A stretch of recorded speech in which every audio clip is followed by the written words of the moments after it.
Guys, one moment, and we're gonna get started. There we go. Do this. Stream manager, share stream.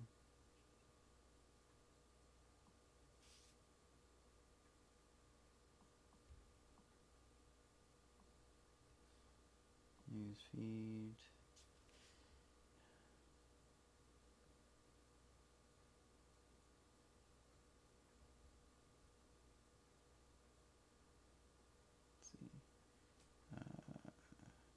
Another Gunpla build.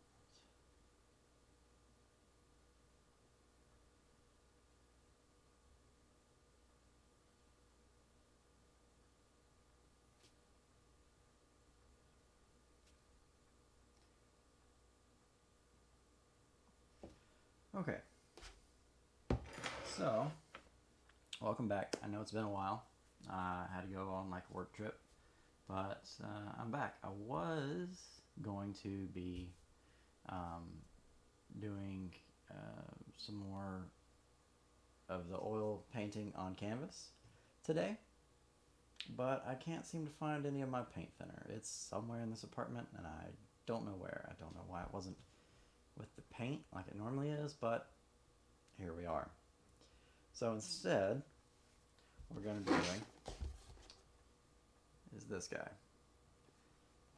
This is a high-grade version of the master grade that I had built before. It is in a plaque that I got from Korea, but now we're doing the high-grade version. The thing about this guy is that he's got two modes. He's got a, see if I can show that to you guys.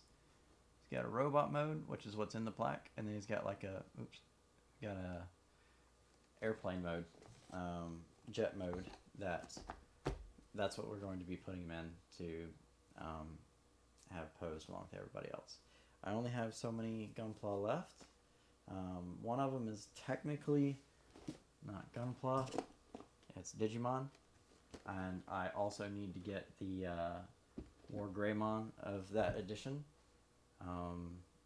but I haven't been able to find him. I think I'm just going to have to go online.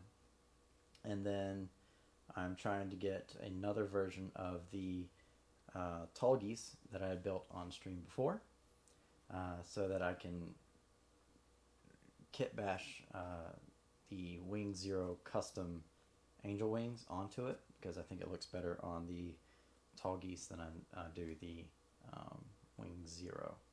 But that's for future. I think I'm just going to have to order both of those online. Today we're building the high grade version of the Wing Zero, the original Wing Zero from the series. I believe now they want to call it the Proto Wing Zero, with the Wing Zero custom from Endless Waltz being the true Wing Zero. I never cared for that one. I think the angel wings look kind of silly on that, but that's neither here nor there. After those, after this guy, the Metal Garurumon, depending on if I find the other two, after those, we'll be building these two. I have the RX-78-2 perfect grade, and I have the matching version of the MS-06S Zaku 2. The red edition that goes with Char Aznavour. So, yeah. I hope everyone enjoys watching this. The Gunpla seem to be the biggest views of my channel, which is surprising to me because there's just so many Gunpla builds on YouTube. But hey, I'm not complaining. Whatever. And by biggest, I mean like 60 instead of 20. So, I am trying to do these more often, like every Saturday. I'm working on it. I'm working on it.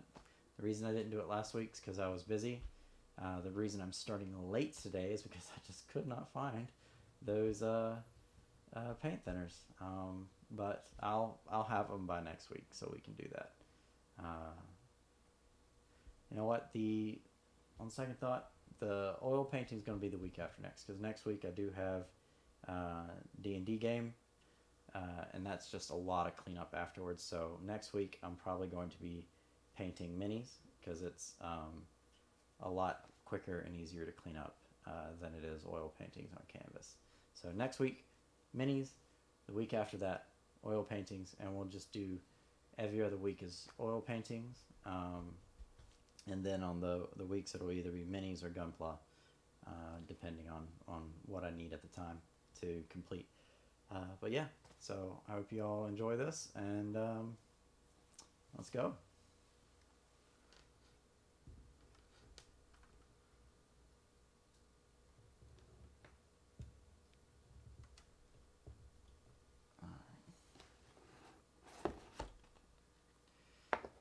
As usual, the parts are on the, I call them skeletons. I know they have an actual term.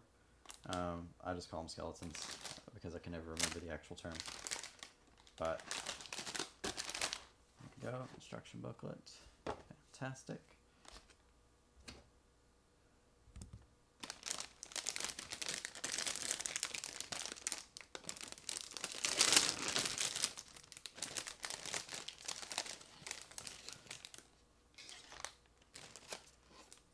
You may have noticed that I am not on the couch today, and my butt is not going to be happy with me for that, but oh well.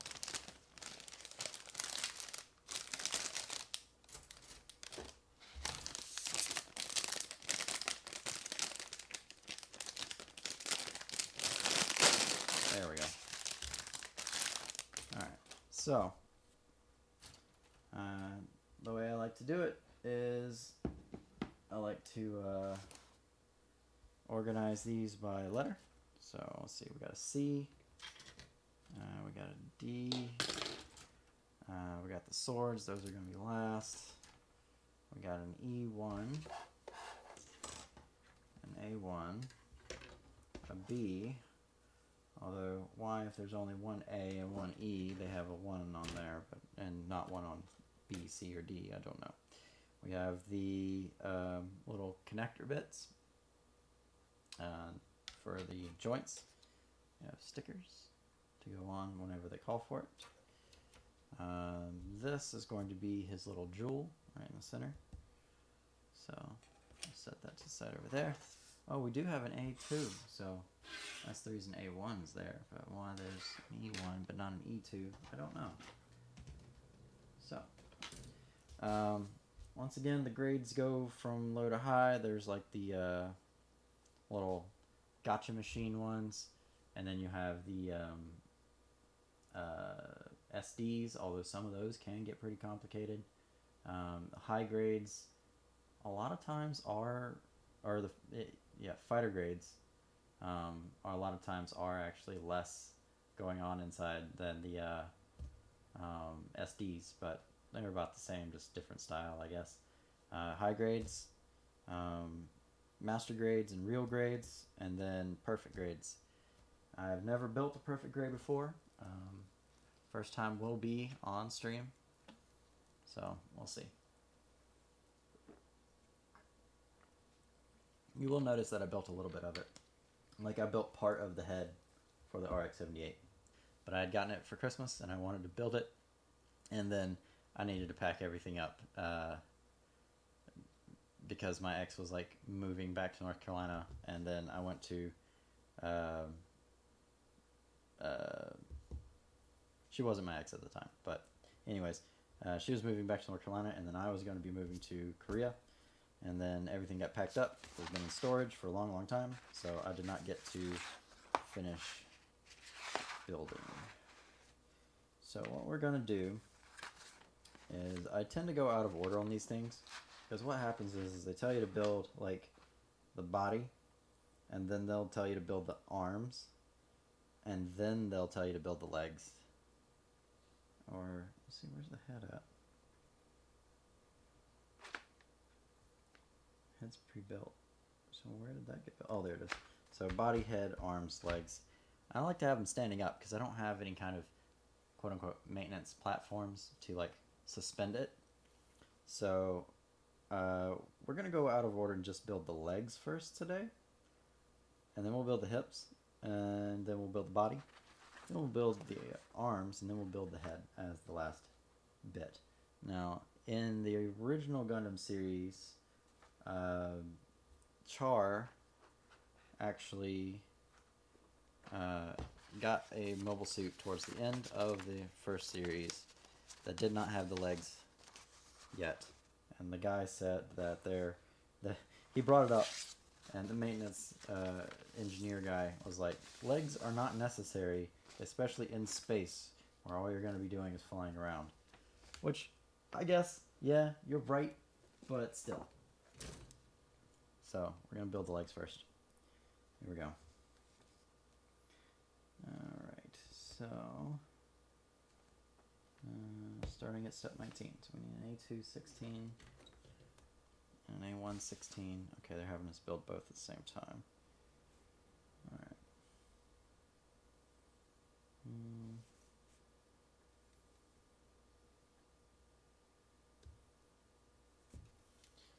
I do have new clippers today because I lost my old clippers and had to use backup ones last time. So I got new clippers. New snips.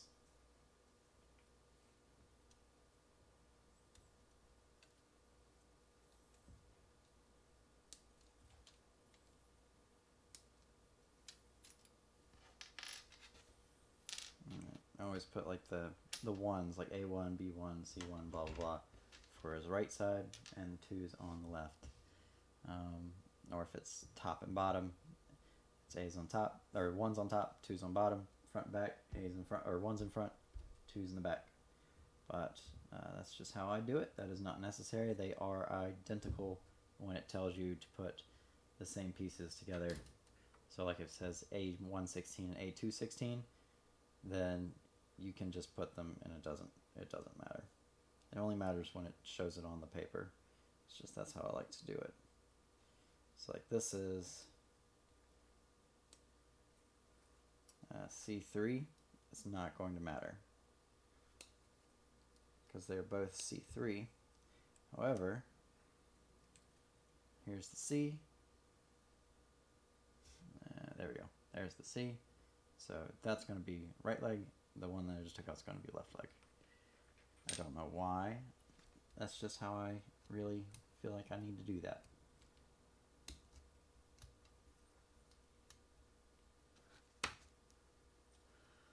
Alright, there we go. Okay, let's see. B. 29. P. 29. There we go.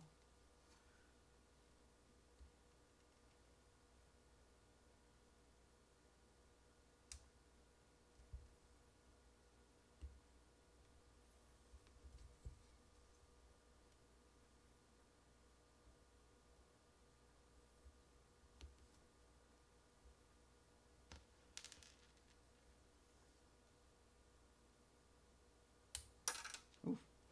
It's okay. It landed on the table. There we go.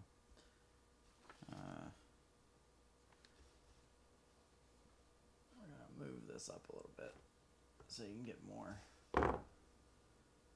in depth in the picture.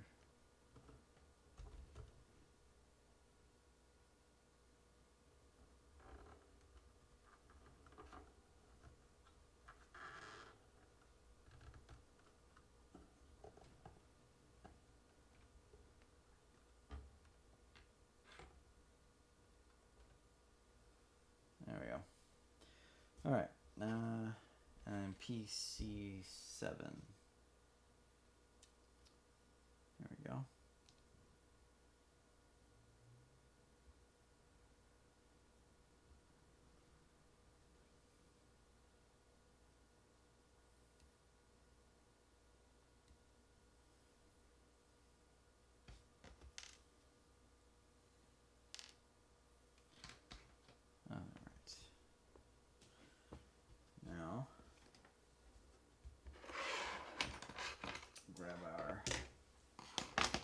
various sanding tools.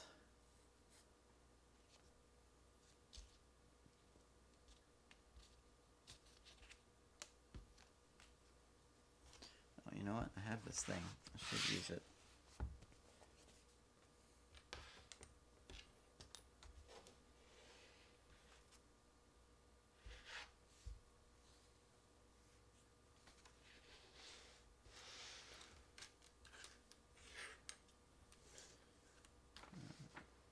I think maybe next time I go to Tokyo, I'm going to buy one of the really big perfect grades that come with the maintenance stand with like the little maintainers, and like it comes so they can like float in the air since they're going to be in space and kind of stuff. That's, I don't know, I really like those. I think maybe next time I go to Tokyo, I'm going to get one of those. But anyways.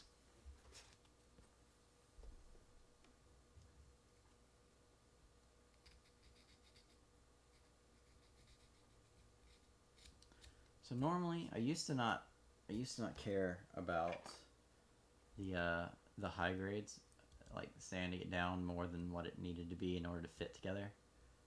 And a lot of my high grades from before are just not great condition. Partly from just I didn't, like I said, didn't care when putting it together, and partly because the moves just wrecked them. So what I'm going to be doing is I'm going to be using those parts as terrain or NPCs or something in my D&D games, and I'll paint them different colors to fit more in that world, but we'll see. I do normally like to go from lightest color to darkest color, but I kind of forgot when I picked it up when I'm sanding and stuff. So right now what I'm doing is I'm getting off the little the nibs and the nubs, the little pieces left over from cutting it off, just so it fits together better.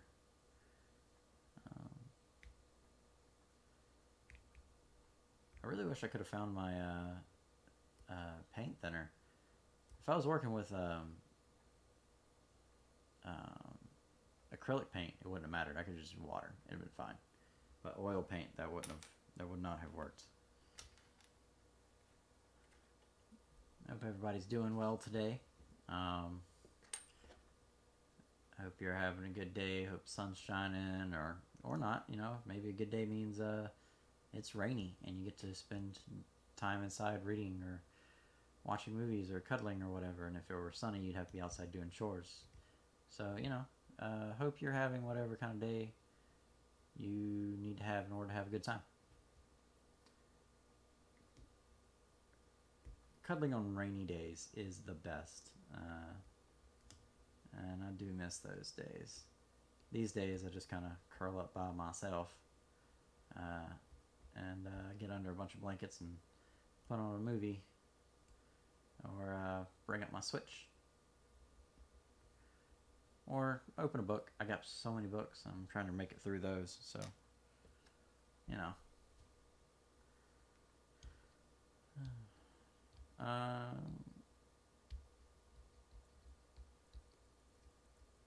So this guy is Wing Zero, and he is from Gundam Wing, which is Gundam series made in 1994-ish?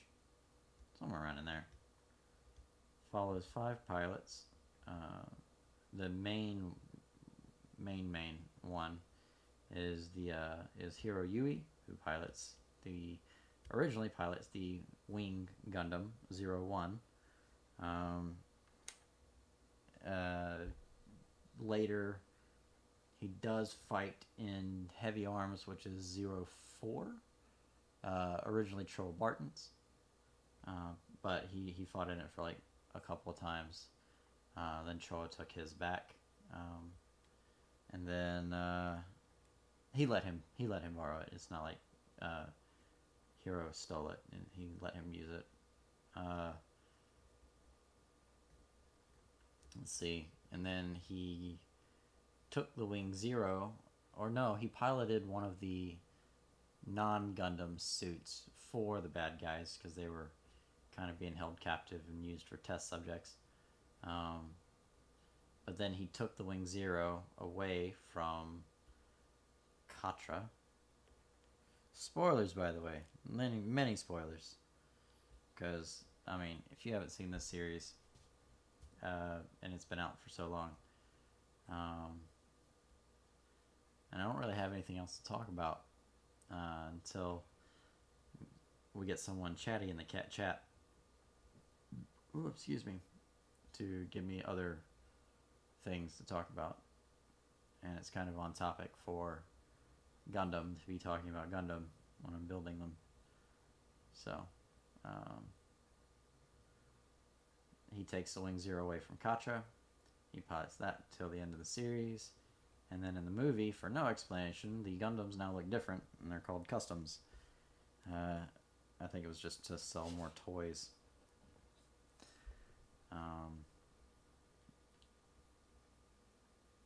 But yeah, so...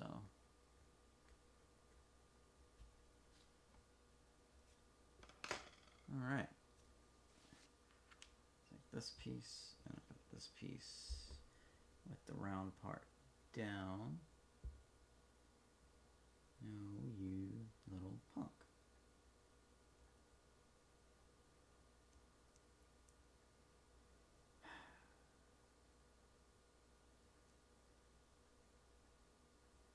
Okay, that's fine. I have tweezers. That is perfectly fine. You want to be that way, I can play that game too.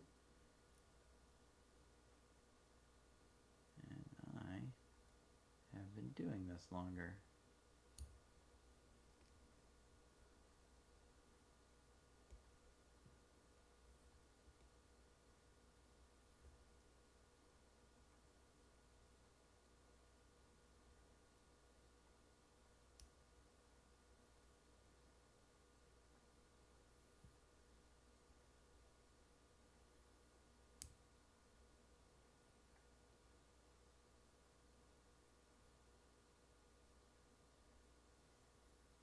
It definitely says to... Oh, I'm putting it in sideways. I'm an idiot. I apologize, ladies and gentlemen.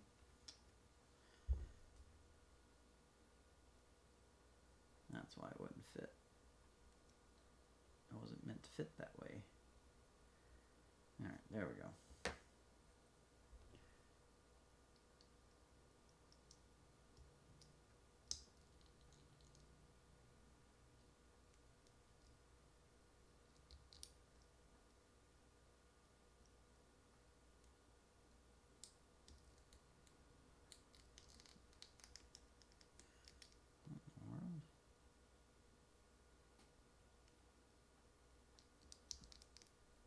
There we go.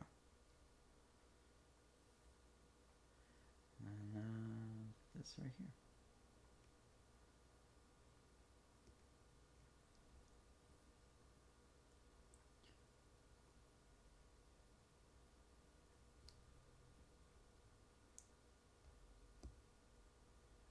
I do wish they would come out with a perfect grade for the Wing Zero, the regular Wing Zero. I don't think that's ever going to happen. My ex thought that was going to happen. She told me they were coming out with a perfect grade for it, and like within a year at the time. It is it's been 3 years since then. Still no perfect grade for my favorite. So I don't know what she thought she saw. Maybe it was the Wing Zero Custom as she thought she saw. Or that she saw and she thought it was this one. Which is fair. I mean, it's not like they look entirely different. They, very, very similar bodies. The shoulder pads are similar, but slightly different. There we go. The wings are the biggest difference, and the friggin' whatchamacallit, the regular Wing Zero, the one we're building now, has a shield. The custom does not. Oh, the gun is different as well. They both split in two. They're both extremely powerful buster cannons, but they're shaped differently.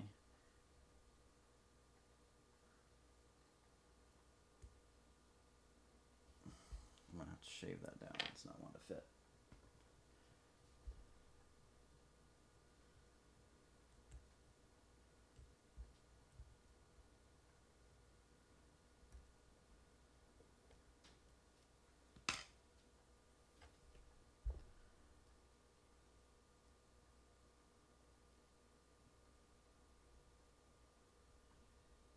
What in the world? Alright. I guess we're gonna have to shave the whole side of it down. Too long to fit in the hole or something.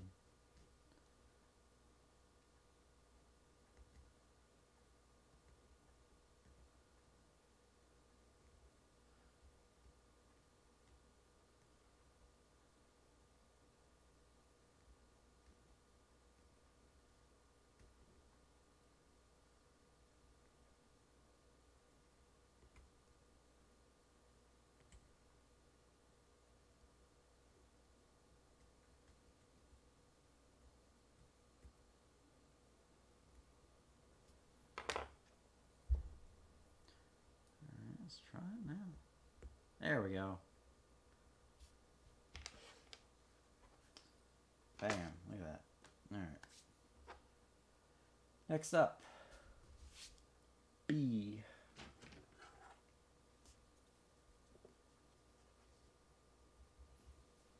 Alright, so the feet were the same, but the legs will be two separate steps, I think.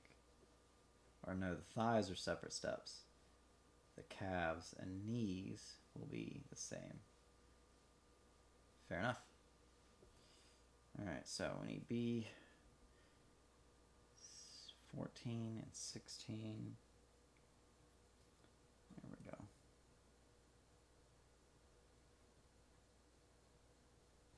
I still don't know where my snips went. They're identical to these. Like they're the blue Gundam themed snips, but I don't know, they just disappeared. I have no idea where they went. It's very strange.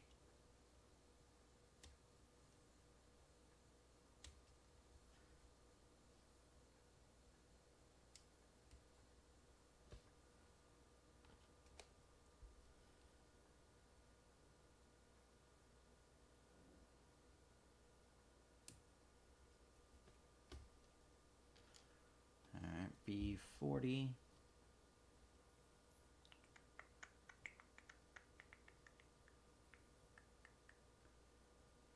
B40. There we go.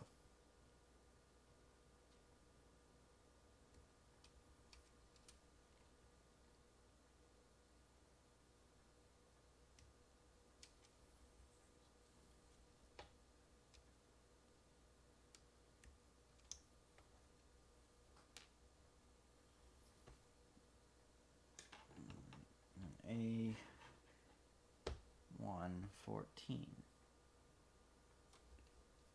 A114.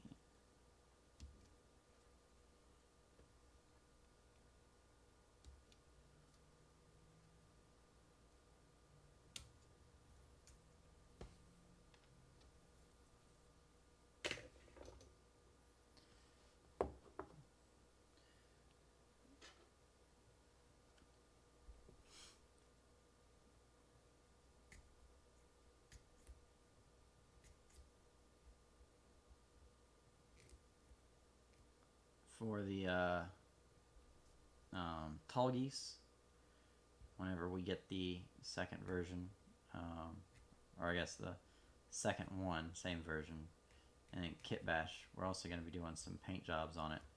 Make it look a little bit more Angel Warrior and less Spartan with angel wings. It's still going to look Spartan with angel wings, but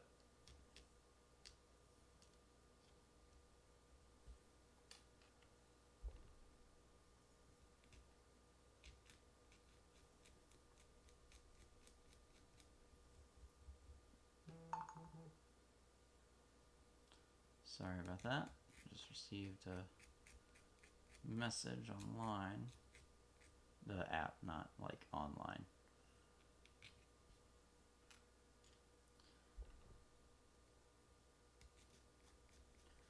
I forgot to silence my phone.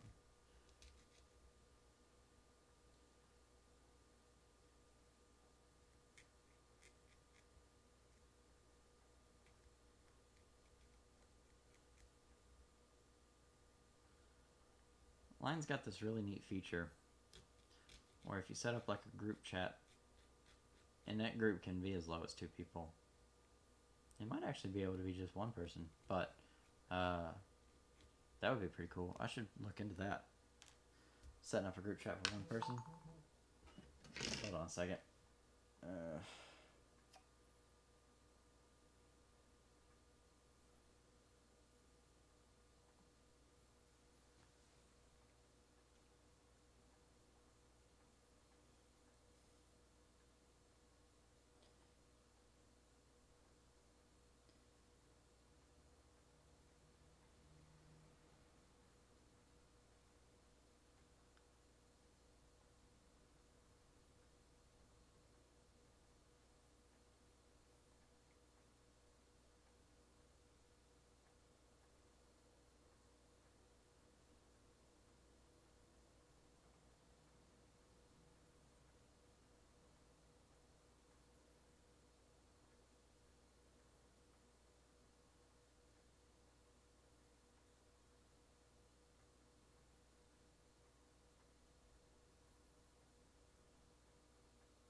Anyways, Line's got this neat feature where you can set it up where it's got an automatic translator. What you do is you send the message and it sends it out, like say here's the message. Send the message and then just like half second later maybe, boom, another message with whatever language you want it to be in. So like I would send it in English and I want it to be in Japanese, so I'd be like, hey, how are you? Boom, and it would go, konnichiwa, genki desu ka? And it would do it back to me. So if they were just like, hi, I'm fine. And then it would go, konnichiwa, genki desu. And then you can just keep doing that. So that'd be pretty cool, I think, to have. You could just do it, set it up with 1 person, just be you, and then have it go to whatever language you want, and you can just do it that way. I think it'd be pretty neat. I should look into that later and let you know how that works, how that works out.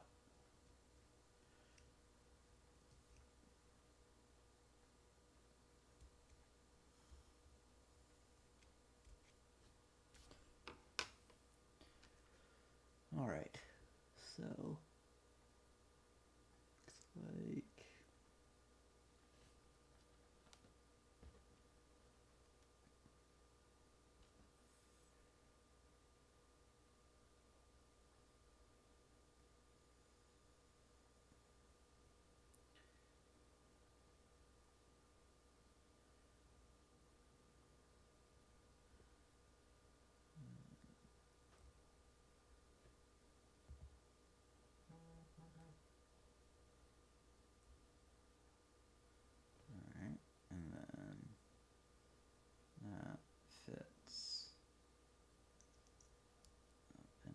one. Boom. Ta-da. I believe that's his knee.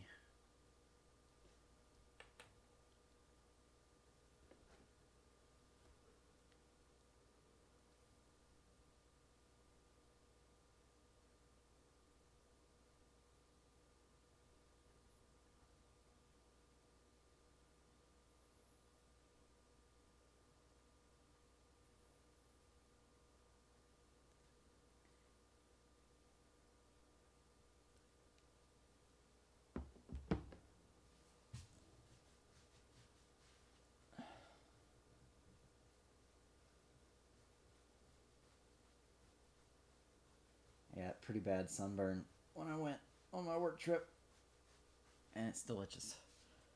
Okay. At least it doesn't hurt anymore, so that's good. Here we go. Let's see. PC 6.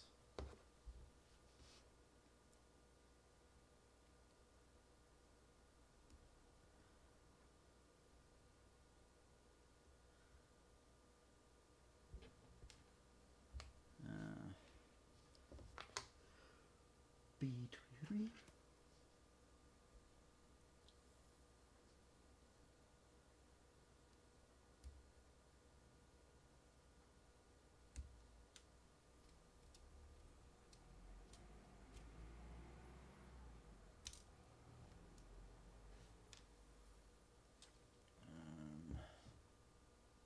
B12.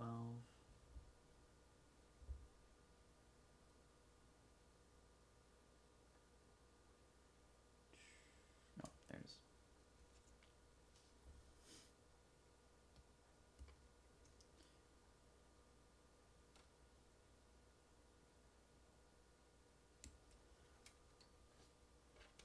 I will be going to a Gundam base in Fukuoka in September, so I might just pick up the Tall Geese and War Greymon there if they have it, and if they don't have it there, I'll just go ahead and order it online.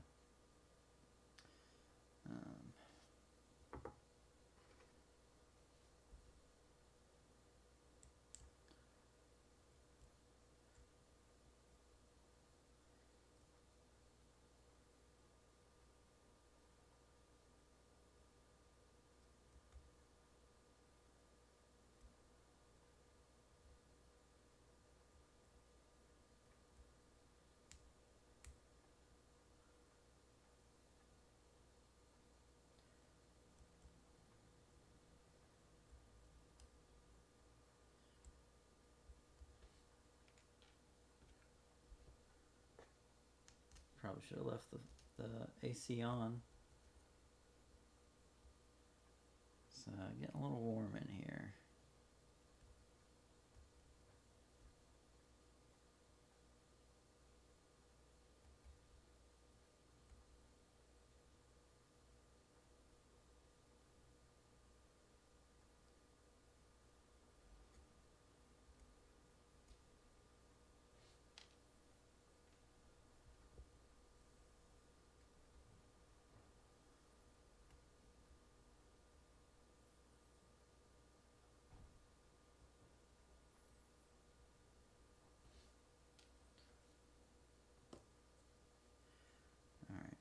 So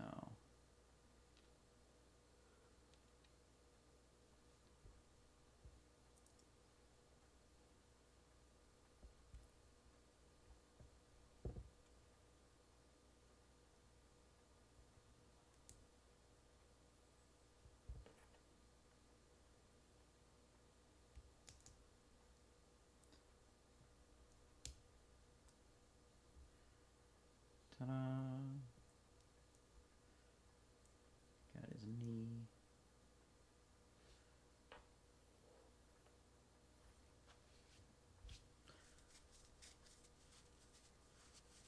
I'm gonna go ahead and build his other knee. So B39, 15, and 17.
snip out the other bits since there's only a couple of them. 12 and 24. There's 24.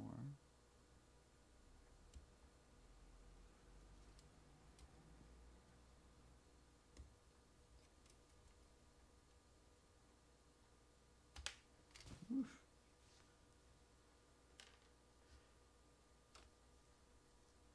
Over 12. There you are.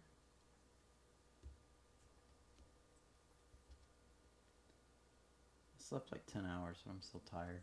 I don't know why.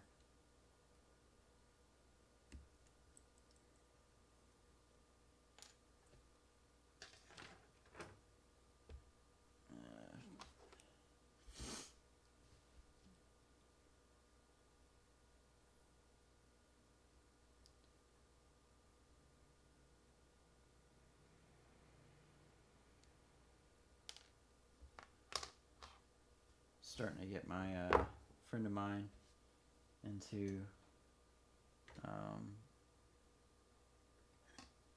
comic books. More of the old ones than the newer ones, because the newer ones just don't have as good of writing.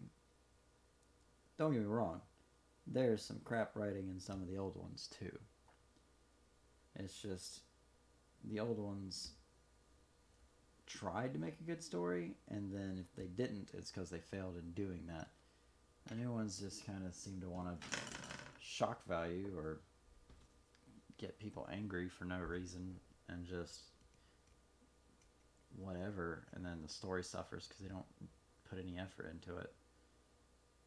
That's why I'll take an old story from the old days better than I will a bad story from the old days better than I will a bad story from the new ones, just because at least in the old days they tried. But I started talking to him about Dr. Doom, who is one of my favorite villains ever, and how I wish they would do him right in the movies because they've yet to do so.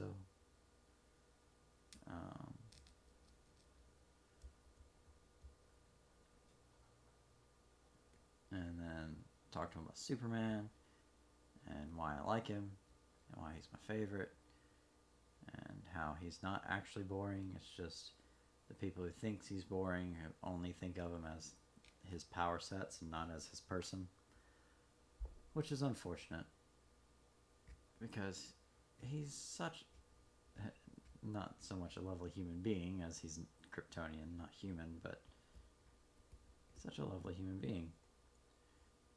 Like Batman, like what he said, Clark is in many ways the most human of us all. And then he shoots fire from the skies, and it's hard not to think of him as a god, and how lucky we all are that that thought never occurs to him. But see, the thing is that the thought does occur to him. Like, he knows how people see him. He knows just how powerful he is. And he knows he could pretty much curb stomp most heroes on Earth and outside of Earth.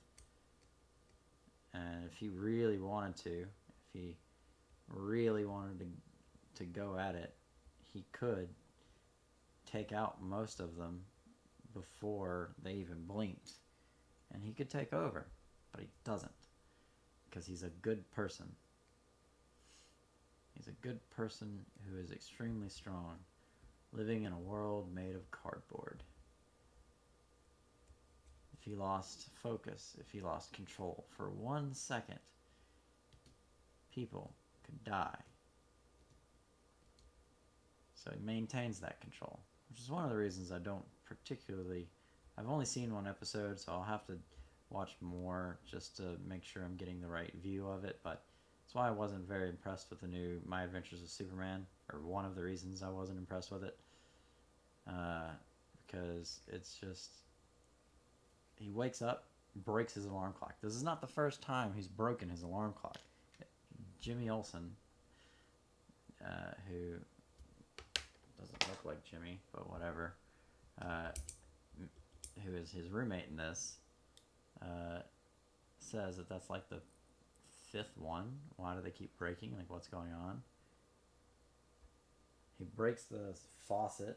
He breaks a door handle right in front of people.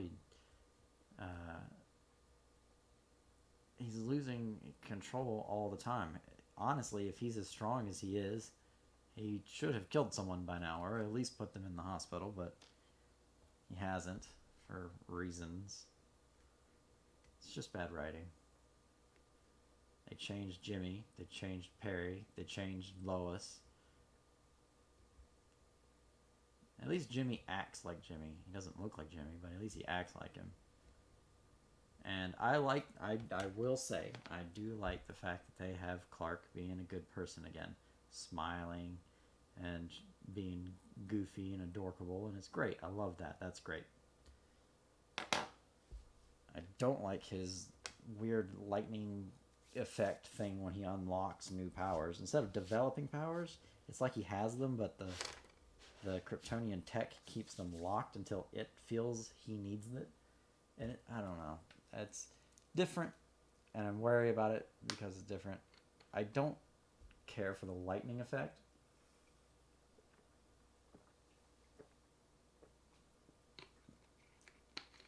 But I don't know. It just reminds me of Superman Blue, and that was a dark time in our history.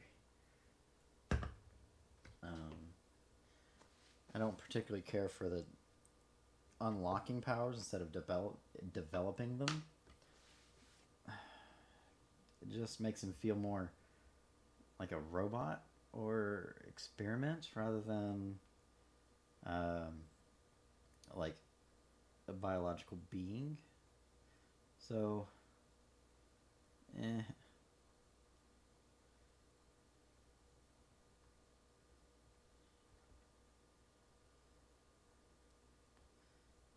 I for sure don't like the magical girl transformation thing they did.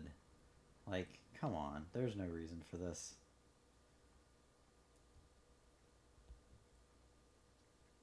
But positive notes, I do like how they have him being a good old country boy who just wants to help people, even to his own detriment. That's nice. I like how he's smiling and happy rather than being depressed and moody all the time like they was in Man of Steel. Like, don't get me wrong, I like Henry Cavill. I think he's a good influence on trying to keep things on track, but that's not Superman. Like, I'm sorry, but I think he'd be a great Superman if he had a good script. I think if they wrote a good Superman script, he would be a fantastic Superman. He just wasn't given a good script on any of his outings as Clark Kent. 1, 2.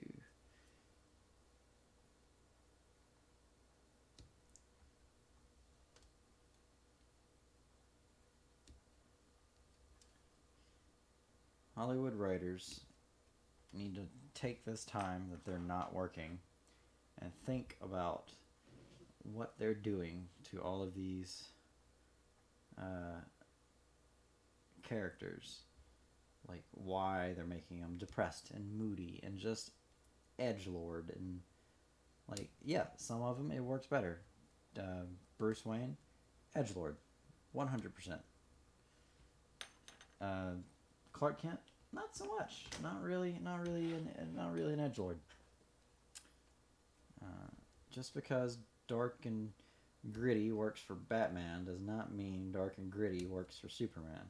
They are two diametrically opposed best friends, and you cannot tell me otherwise. That one works in the daytime with bright colors, giving hope, and one works in the nighttime in dark colors, instilling fear. They are two very different people. Stop trying to make them the same.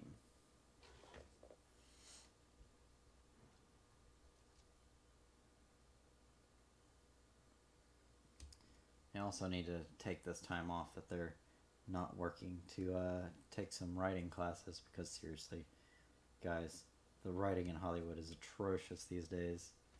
Bring back shows like MASH and West Wing, and shoot, even silly shows like Buffy the Vampire Slayer and uh, Xena Warrior Princess. Um,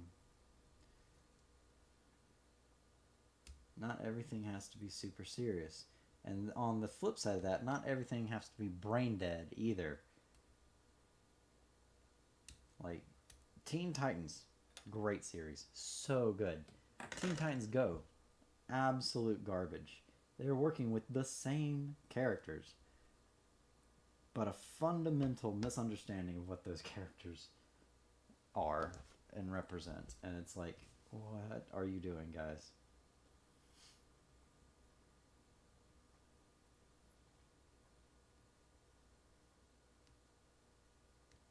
Teen Titans Go, Thundercats Roar. There was another. There's another one. What was the other one? There was another one like that, where they absolutely, and the art style is just garbage.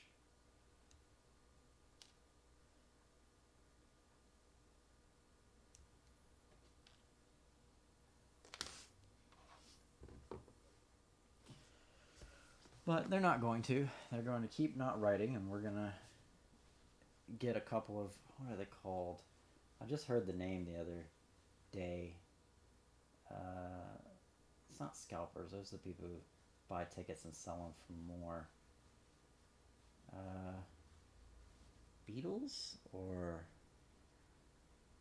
I don't remember what the term was. People who cross the picket line who aren't part of the whole Teamster thing. So they go to work. Can't remember what they were called now. Anyways, you'll get people like that, and maybe we'll get a good show or two out of it per studio, or a good movie out of it per studio. But I doubt it's gonna last that long. We'll get like an episode or two, but even that'll be hindered by they have no pull in the situation. They haven't been working in the studios or in Hollywood or anything, so they don't really have the weight and gravitas to throw around to get their way in the writing to make better shows and movies. And then eventually the CEOs will come down and be like, okay, fine, we'll pay you more, blah, blah, blah. We'll give you this, but you'll give us this, and blah, blah, blah. And then we'll go right back to having crap shows because no one's going to learn their lesson. And they'll keep losing money.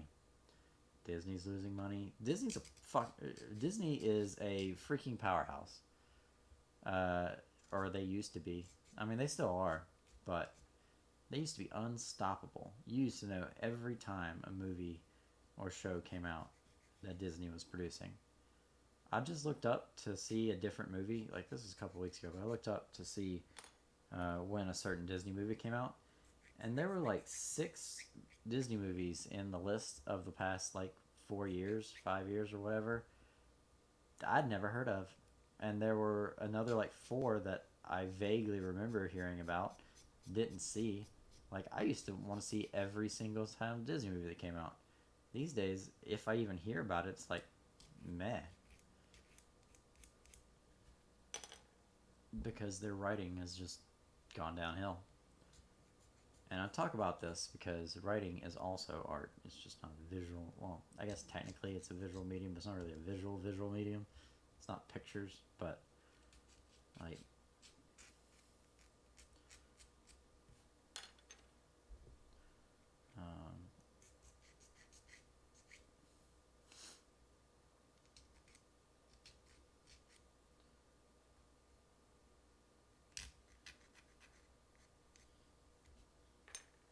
yeah, Disney has just not been doing. No one's been doing well, but Disney's been losing money hand over fist because of their crap writing and how they deal with people not liking it. We wrote this show and disregarded everything you liked about it and put in a bunch of stuff that we knew you weren't going to like. Now, why aren't you liking this? Ahoy! How are you? Hoofed? Hoofed? I don't know. I hope you're doing well. Hope you're having a good day. What are you up to? Just hanging around and seeing what streamers?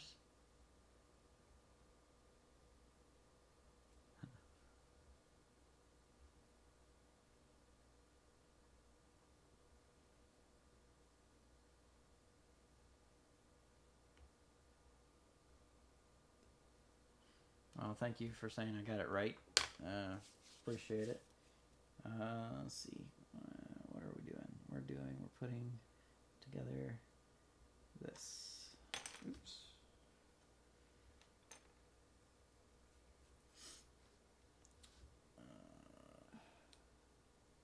Is there any difference? There's no difference.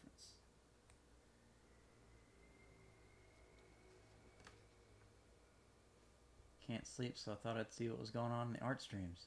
Well, welcome. This was supposed to be a oil painting on canvas art stream, but I seem to have misplaced my paint thinner, and without that I can't clean up my oil paints off my brushes and stuff, so I decided to do this instead. So that's what's going on in this particular art stream.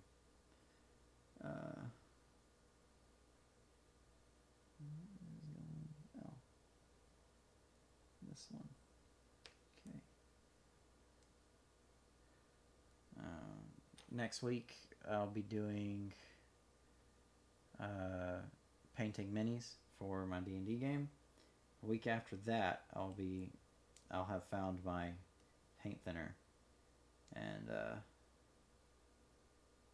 we'll be able to do that. So that's what's going on in this particular art stream. While I'm doing this stuff, I usually talk about various things like art styles and art techniques and stuff. Then I mentioned a friend of mine who I was getting into comics, and that's how I got started on the writer strike.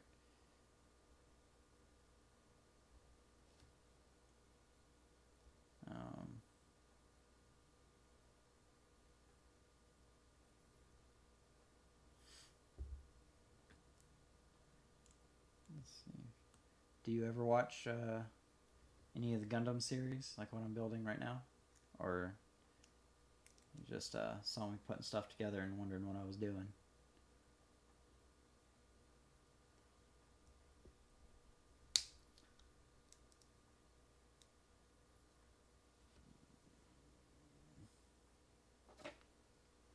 I'm aware of it, but don't watch it. That's fair. Like, it's not for everybody.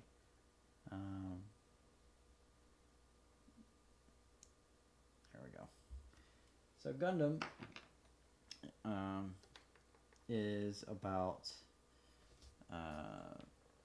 a future in which we have built giant mechanical robots. Let's say if actually.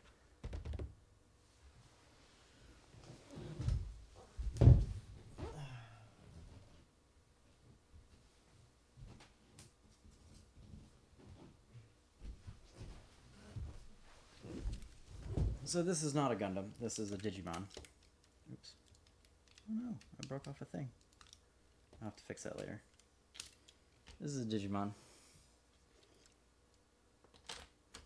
And this is, can't remember his name. He's from Star Wars.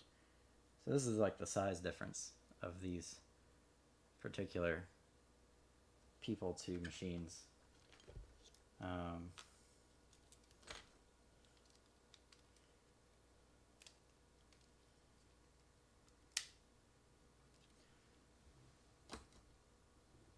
But anyways,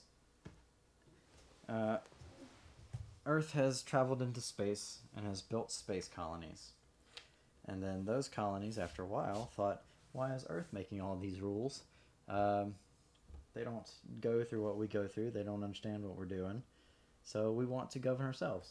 And Earth is like, no, I don't think so. And then they go to war.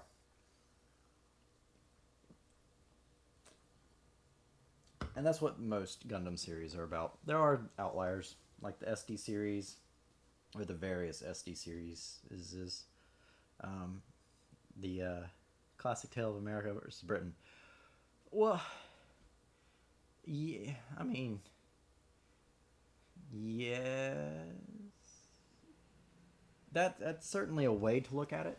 So the original Mobile Suit Gundam is actually more in line with World War II and a little bit pre World War II, in that the Principality of Zeon, that is the main antagonist group, is the space colonies, and then the Earth Federation, which is the protagonist group, is Earth, and they've been at war for a long time. But the Principality of Zeon they started out working for A115, A215. They started out working for freedom, and kind of went out of that and is now trying to exterminate. And Earth, trying to maintain control, is now also looking for extermination.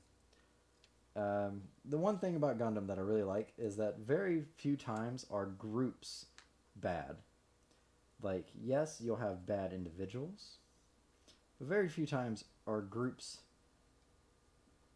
on the whole bad. So, like, the Principality of Zeon trying to wipe out the Earth population, bad. Individuals working for them, not always so. Just like with Earth Federation.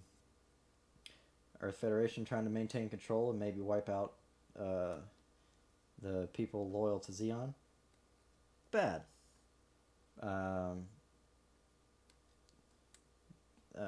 Earth Federation soldiers on White Base and Rei Amuro, or Amuro Rei, piloting the Gundam, not bad. But some of them will have bad tendencies.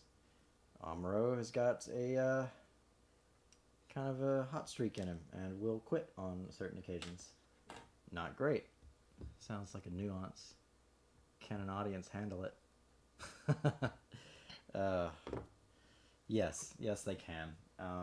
As much as I will 100% lambast people who are just bad writers in Hollywood, I will not go against entire populations of people and say they're too dumb to handle a certain thing.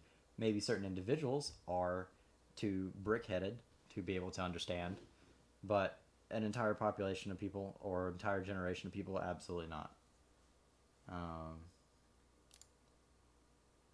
But that's me. Let's see. What's the next? I need A117, A217.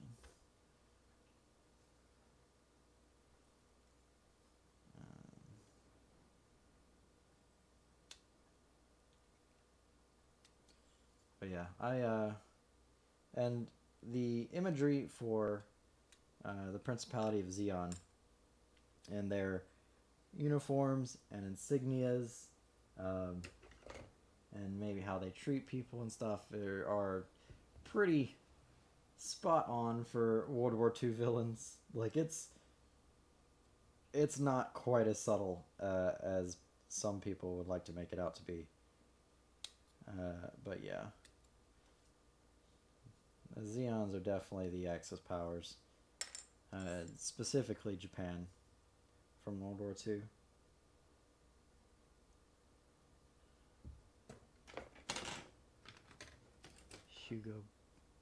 Hugo Boss. I'm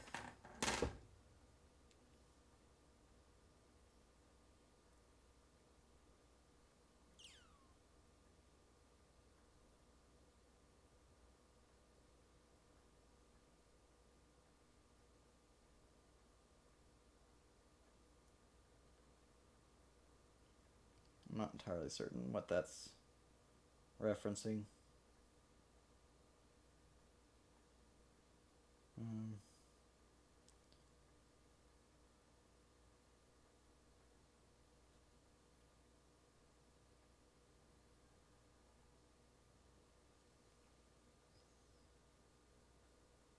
European access had. Oh, okay. Yeah. So this is Principality of Zeon. Let me see if I can get it. There we go. This is their uniform style. It's So these are more in line with like Japan's style in World War II rather than European style in World War II.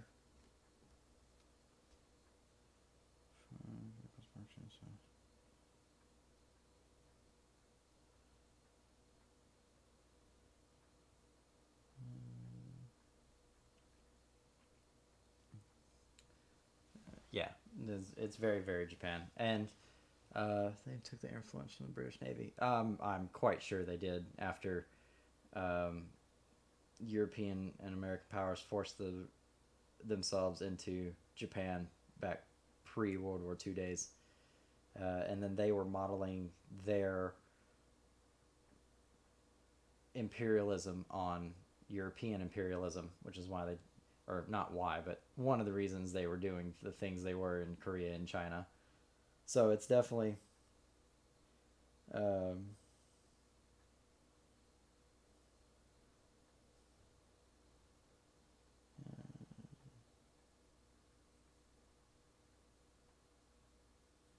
sorry, I just got some messages I needed to reply. That's why I'm not doing anything on screen at the moment. Um, but yeah, so if you want to learn, I would highly suggest, at the very least, checking out the original Mobile Suit Gundam series. Um, if you don't want to, you don't like the art style or the voice acting or whatever, but you're curious about the universe and the world and how it works and stuff, check out. There's a podcast called Mobile Suit.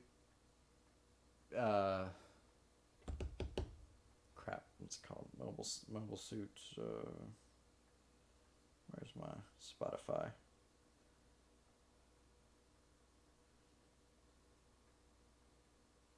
Mobile Suit Breakdown. That's what it's called. It's a podcast.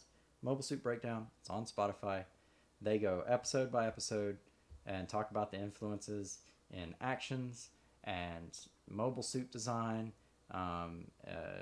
clothing design. Maybe if someone is based on a real person, like they break it down. It's very fascinating, and it's stuff that I didn't know when I was watching it either, but it's super fascinating. Names of characters in mobile suits, places, things like that.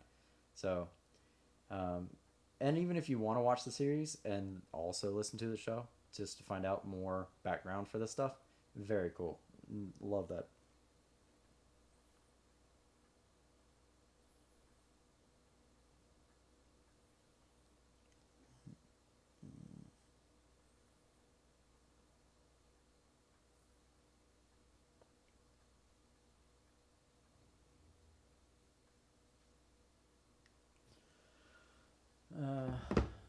But yeah, so I need to make sure I can hear these messages coming through. What was I doing? Oh, B. But yeah, so definitely suggest checking out, at least at the very least, the original Mobile Suit series. Um, it's not the best series in my opinion, um, just because there's been several very good ones. Um, Not because it's bad, but just because it's stacked up against some really good competition. Uh, but it's really good. In my opinion, the best Gundam series in terms of how good the art is, and also just I like the story a lot. Uh, Iron Blooded Orphans, which I believe is on Netflix. Um, but just to see where Gundam started and how it's influenced all these other things, I would advise watching the original series and then spread out into whatever other Gundam series. They're not all connected. They are there are several that are connected. Like Mobile Suit Gundam is the very first series. Technically, it is the first one produced. Um, but there's like a prequel. I can't remember if it was a prequel movie or a prequel series. Um, that there's a prequel for it, and then several sequels. So it's like Mobile Suit Gundam, a bunch of OVAs. Oh, excuse me. And then like Zeta Gundam, and then Double Zeta Gundam, and then Crossbones Gundam, and Unicorn Gundam. And those are all in the same timeline, just future events kind of thing. Was it originally an anime? I want to say it was originally an anime, and then it got its own manga. But I cannot remember. There is a manga for it, but I can't remember if the anime was produced first. I think it was. I think the anime was in fact produced first. But I'd have to look that up.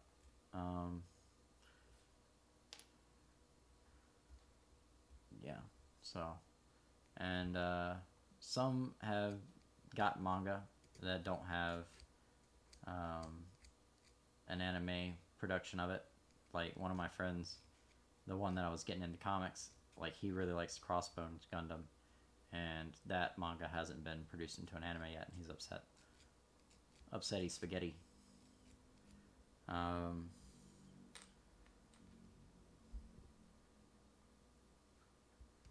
And some series are better than others. A lot of people don't like Gundam Seed and Seed Destiny, which, to be fair to those people, the design, it's basically just a retelling of the original Mobile Suit Gundam with like higher octane fights and more explosions, but it is different. It's not quite the same story, but it definitely follows the same beats. Like, it's, how to put it,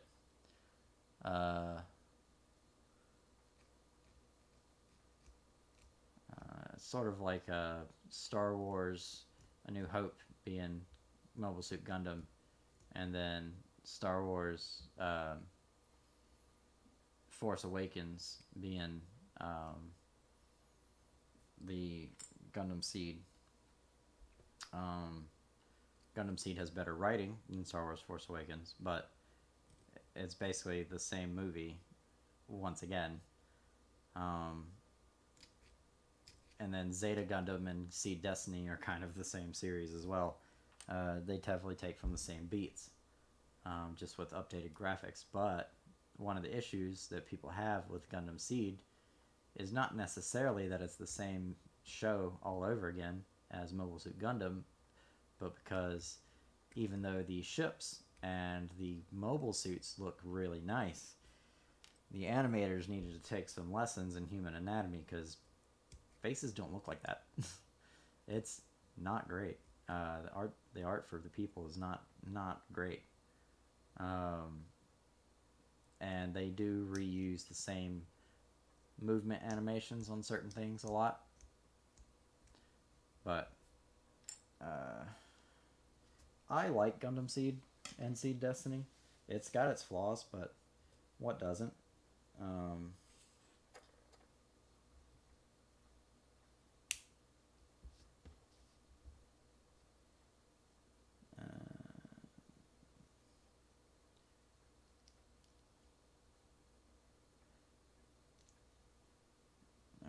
But I like it. I think it's a good series.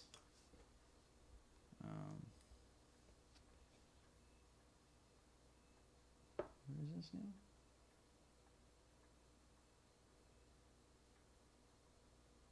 Oh, I was holding it backwards. There we go. Alright.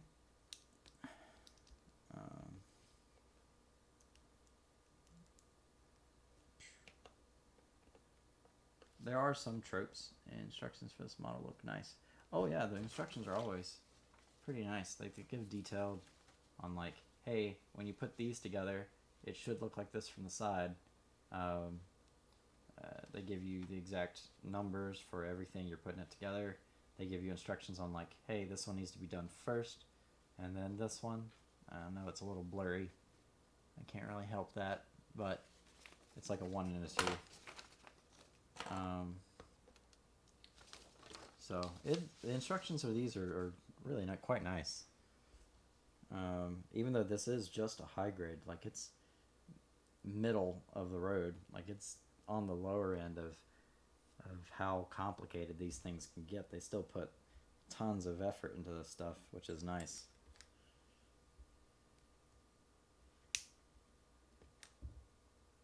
And a lot of models have had dodgy instructions. Like Gundam models, or just like models? Because I've had some like airplane models that the instructions weren't great either.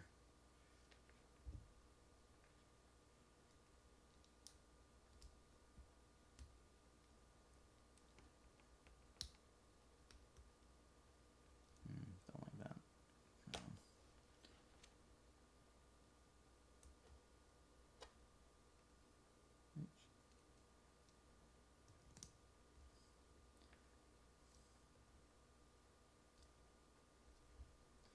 There we go. Oh, we got 2 feet, 2 legs. No, aircraft, mostly Italian and Russian stuff. Models are good, the instructions weren't so great. Yeah, that happens sometimes. And that's one thing that I do like about Gunpla, or the Gundam plastic model kits, is that they're all produced by the same company. So you're going to get the same level of quality every time. Now, it's not going to be the same level of articulation or detail, but that's what the different grades are for, is the articulation and detail. So like this one, let's see if I can find his hands.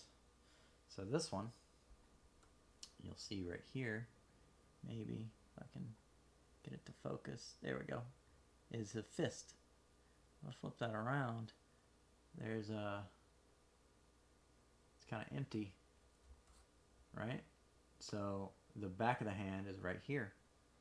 So you'll have to, like, if it's holding on to something, you'll put it in that slot there and then put the back of the hand on top of it, which is not great. It works, but it's not great. And then I've had some Gunplas that just hinges, and then this will hinge.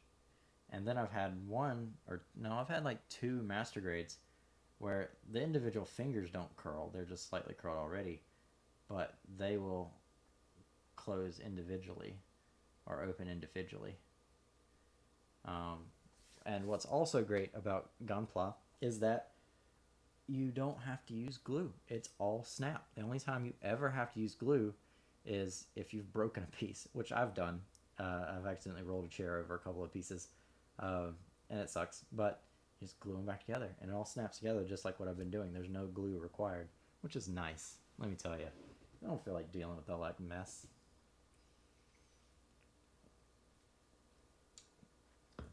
The levels only decrease the size of the pieces. Well, even in like American like airplane models, there's some, like the level 1, I think it's 1, 2, and 3, at least back when I used to make the airplane models. The level 1 were all snap. They didn't use any glue. Level 2 was snap and glue, and level 3 was almost entirely glue the pieces together. This was back in like the 90s, early 2000s, so it's been a bit since I've built any of those. But all Gundam models are snap only. And the only time you ever have to use glue, like I said, is when you break a piece. They'll even tell you, like, the wings open and close, like they'll kind of thing. It tells you where to put the stickers. It'll tell you what sticker, so like that's sticker number 8. If you can use alright, so if you can use a stand, it'll tell you which stand to use. Like, it'll tell you which one to buy. Some models do come with a stand. Not all of them. And most of them don't. Like, especially the high grades. But if you want to use a stand to help pose it, it'll tell you which one to buy in the instructions. This is like in its robot mode. We're going to be putting it in the airplane mode. it'll tell you like certain things, like features, like the shield opens up and like the head will tilt up and down, and thrusters inside the shoulder pads and things like that. And I know it's in Japanese. I bought this in Japan, but like they'll give you a breakdown on that model and what series it was and stuff. It'll give you sizes for like the actual model. So like this is model number XXXG-00W0. Head height 16.7 meters. Obviously, that's not the Gunpla, that's the actual Gundam. Weight 8 tons, which I think sounds a little low, but whatever. Material Gundanium alloy. So in some series, nice level of detail. Can you read Japanese? A little bit. I am working on it. I'm trying to learn Japanese. I'm getting better at it every day. But as far as all of that, I could read some of it. Like I can read the hiragana and katakana, and then I can read a couple of the kanji. But as far as knowing what all that says, I would have to use Google Translate, unfortunately. But I am studying and learning it. Mostly because I just want to learn the language. I think it sounds really nice. Partly because when I retire, I want to move to Japan. And partly because I live in Japan right now. I'm in Okinawa. So it would behoove me to know the language. So, you know, all that.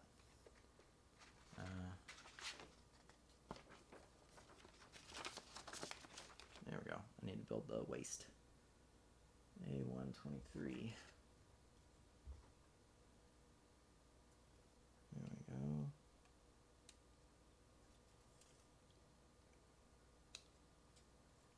And there's like a Gundam model for pretty much everyone. I was thinking about learning it after other languages, anything to bypass the translators. I understand. It's certainly difficult to learn or it's certainly difficult to make it through Japan without knowing Japanese. Not impossible, mind you, but certainly difficult. Definitely make it easier if I actually knew the language. But like I said, I want to learn the language anyways. I like the language. But, yeah. Let's see. A125. 25.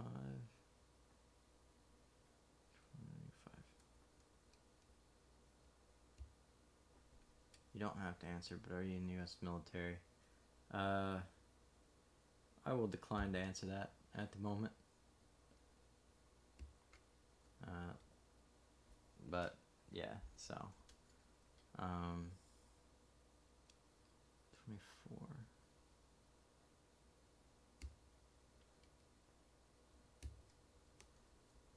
Fair one. So where are you from, if you don't mind me asking?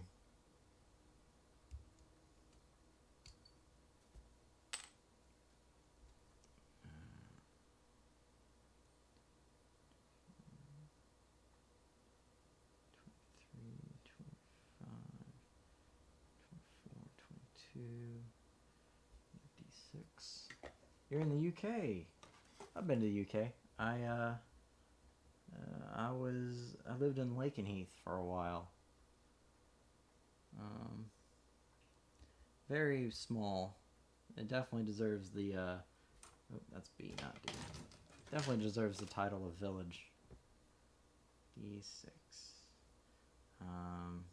Unfortunately, I didn't do much traveling while I was there, so it's basically just like London, Cambridge, Oxford, Lakenheath, Bury St. Edmunds, blah blah blah. I did go up to Scotland for a weekend. That was pretty fun. Enjoyed that.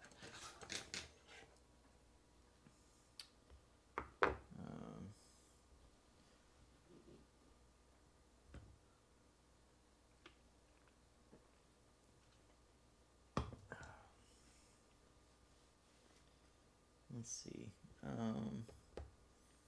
Well, you don't actually know that I answered that question. I could have been visiting other people. I could be married to someone in the military. You don't know. Could be any number of reasons.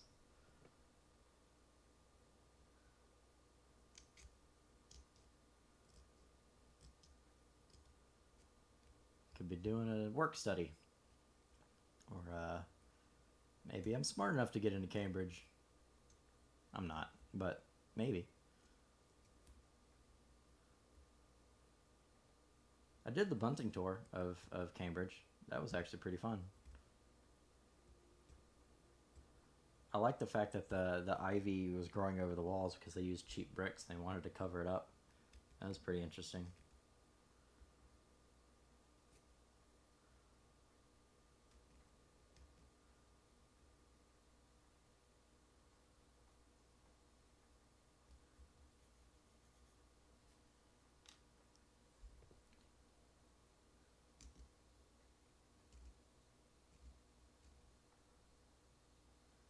Normally these happen in life where 15 is new age 22 5 minutes. Yeah? How do you like living near that stuff? Kind of loud, isn't it?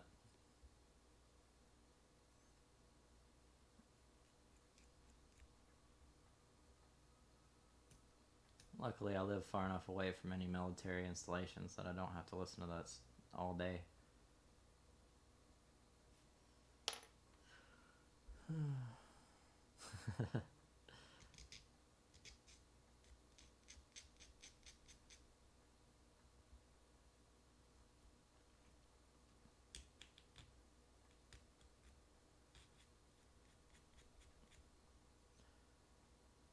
Oh yeah?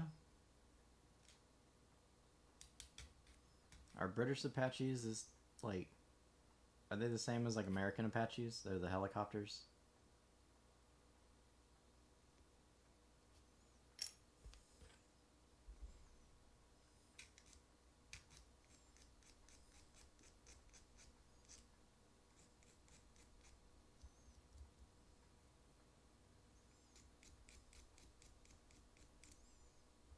Yeah, but replace the engines for national pride or something.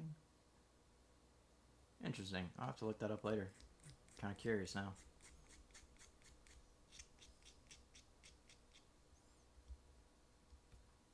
Learn something new.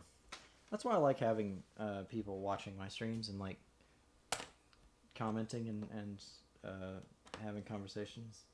I'm just gonna put that down so I connect these. As I like learning stuff.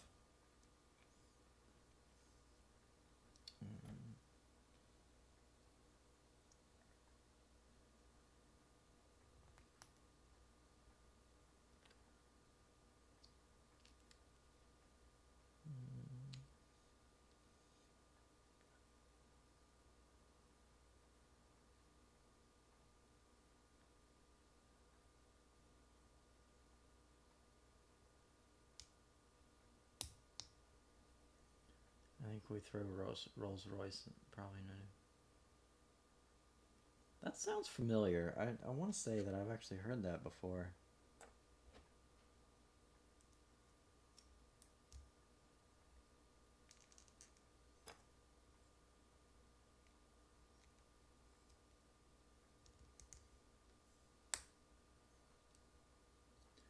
Oops, I forgot to cut out the PC piece.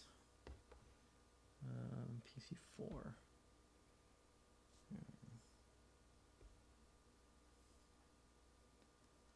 So, since you've never built Gunpla, I'll give you a breakdown.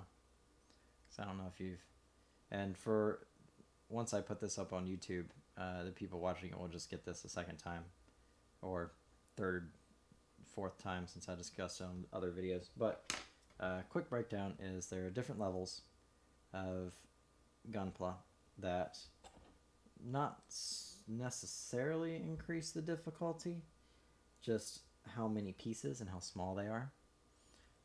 But you have like the gotcha machines, you know, like the machines you find at stores. You put the coins in, you turn the little dial, and the little plastic egg pops out, and you open it up. You got those, so you got Gunpla to come out of those. Very simple, very easy. You kind of don't even really need instructions. It does come with like a little bitty instruction book, but you don't kind of need it, especially after the first one.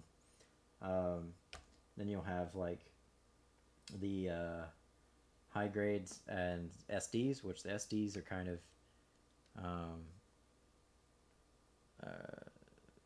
sometimes get more articulate than the actual like high grades. There are master grades SD ones, and SD just stands for super deformed. It's like chibi versions of Gundams. I'll get you. Oh, excuse me for a moment. I'm gonna grab one so I can show you what I'm talking about. Woof. I'm getting too old.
Well, he's around here somewhere.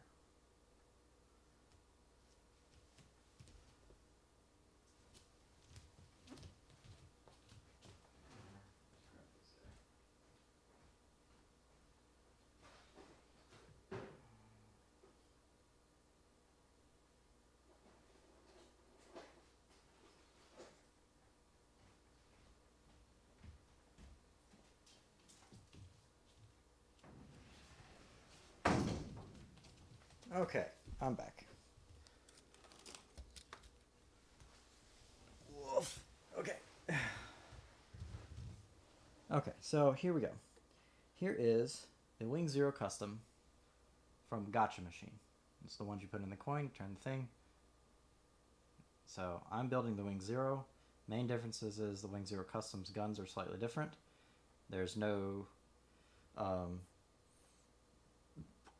shield, and the wings are different. So these are like angel wings. They're still in the series, or I guess in the movie or whatever, the OVA. They're still mechanical, like they're thrusters. They're just shaped like bird wings. But that's from a Gotcha Machine. They're really kind of small. Then you'll have, I got these two as a free gift from going to see the Gundam factory in Yokohama. They are the same. It's just this one, I filled in some of the lines with ink, and it really makes it pop. It makes so much of a difference. And since I have two identicals, I'm using this one as like a test. I'll do some like burning and melting and things like that, just to see how the plastic behaves, so that when I do the kit bashing and battle damage on some of these other ones, I know how it's going to behave before messing up the ones that take way more time. This is an SD. It's super deformed. This is the Wing Zero Custom, once again. Haven't done any serious model making for a long time. Inking really does make a difference. Yes, it does. So, like I said, this is the SD version. So it's like a super deformed, just a little chibi version, right? And this is what we're building today, but we're making the high grade version, so the non-chibi. So like, his legs are the height of this guy's body. So when we're done, I'll show you the difference between the looks for the completed editions. The high grades is what we're making today. And then there's the master grades, which this guy got broken in a move. I gotta fix him. So like his wings are kind of he's supposed to have another set. But so his legs way bigger. And here is what I was saying about how he's got like the fingers can move individually.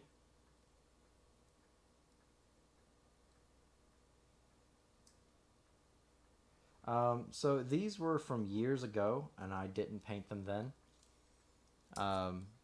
But I'm going to be painting them now. That's why I have like that test piece. So I'll be filling in like the gaps or the lines on these things, and I will be painting them. The kit bash version of the Tall Geese, wherever he is, I don't remember where I put him, but the kit bash version of him, where I take the angel wings off of my old Wing Zero Custom and put them on him because they look better that way. I will be doing painting and scarring and things like that on him, and then I'll go back and fill in the lines on some of these. Even if I don't do battle damage, I'll still fill in the lines to make them look better. My perfect grades. So here's the difference in box size.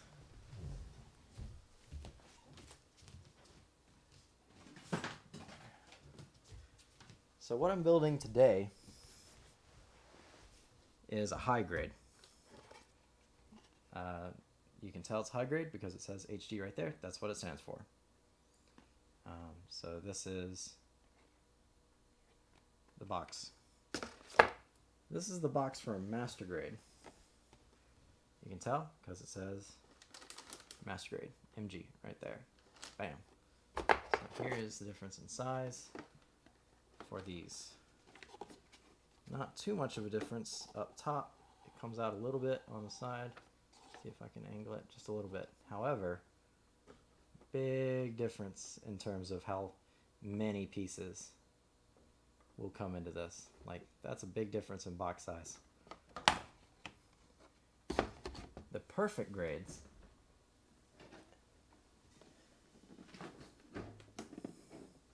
dwarf.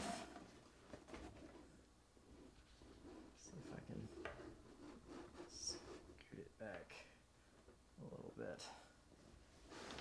Let me adjust the camera.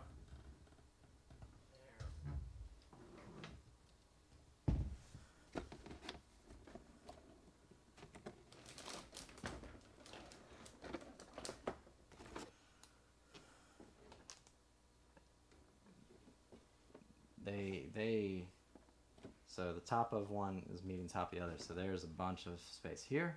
Yeah. Big old thing. Lots of pieces. So like and I got two perfect grades. I got this guy and I got the Char's Red Zaku. Anyways,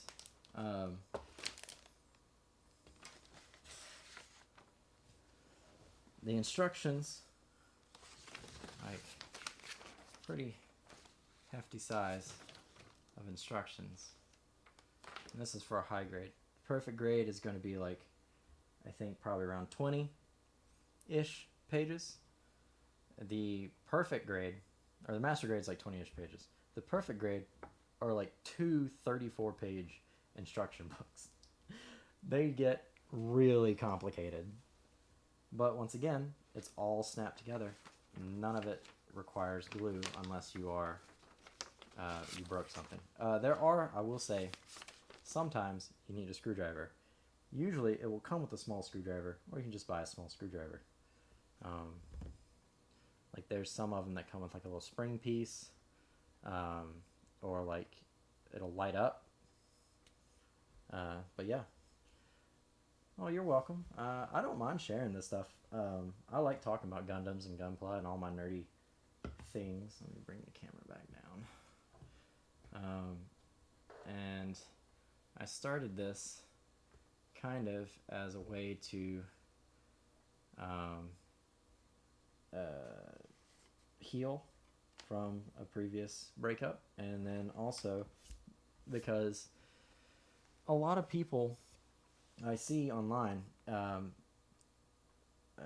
when they're doing these art things, they're just doing them. They don't explain what they're doing or why they're doing it. Some people do. That's not everyone. Obviously, not everybody. And if you go into the Warhammer community, they will explain exactly why every paint does everything, and sometimes some of them will break down the chemicals on why it does those things. I don't quite go that far. Sometimes I do, but it really depends on. Yeah, sometimes I will, because it's necessary to know if you want to do a certain effect. Um, but yeah, so now we've got the legs together in the hip. When I build my perfect grade, I will actually be painting the pieces before I put them together. So I'll be putting in the line work before I put it together, just because there's going to be so much of it that some of it might get in the way of other pieces, so I got to do it beforehand. But yeah, if you go into the Warhammer community, you'll find out how to paint everything you ever wanted to paint.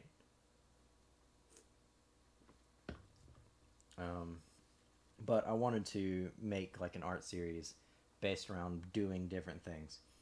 Building Gunpla. Not one of those people, but I do appreciate rivet counters. Fair enough. But building Gunpla, painting D&D minis, painting on canvas with oil or with watercolors, or making cosplay items. And I'll be doing some of that stuff too. What I'm doing, why I'm doing it, what the cosplay is for, things like that. But I wanted to be able to make essentially like a new age Bob Ross without doing the Bob Ross impression, and doing more than just painting on canvas. Something for everyone to enjoy, that they can learn so they can do things they enjoy, maybe a little bit better. And also, if anyone in my comments wants to be like, hey, I noticed you were struggling doing such and such thing, maybe if you tried this, and then I can try it and be like, oh, hey, this does work better, and I can learn too. Yeah, Bob Ross, he was in the Air Force. He did 20 years in the Air Force. The U.S. Air Force, anyways. Not obviously not the British one, but he did 20 years. So I'm gonna B. And I didn't know he was in the Air Force until the epic rap battles of history with him versus Pablo Picasso. And I was like, wait, he was in what? But yeah. B30.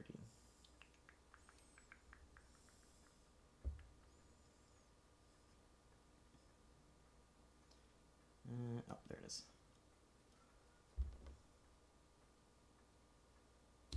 I missed the epic rap battles of history. They used to be really good, and then they just kind of disappeared. I don't know what happened. Are they still producing things?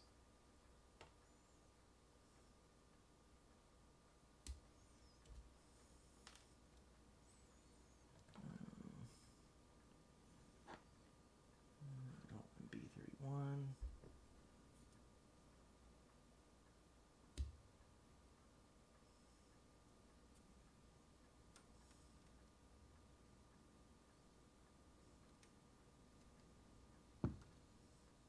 Maybe the ad money got reduced.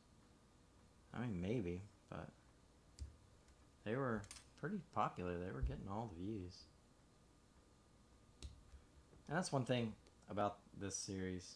Ooh, I took a little bit off the ball. Hopefully I didn't mess it up too much. It's about this series of art stuff that I'm doing. I don't need the ad revenue. I mean, I'm not going to holler at more money, but I have a job. I have a steady job. It's a good job. Pays me a lot. This is a hobby that I'm doing to help other people learn how to do their own art. So I don't actually need the ad revenue. So if that doesn't ever come, I'm not going to be worried.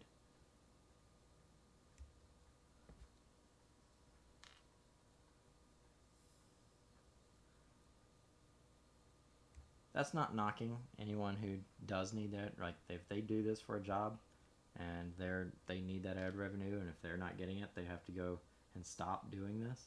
That's not knocking them. Like, if you are taking the chance and taking that leap to go out and do this for a living, power to you. I hope you make it.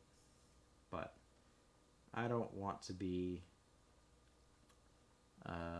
beholden to the whims of the ever-changing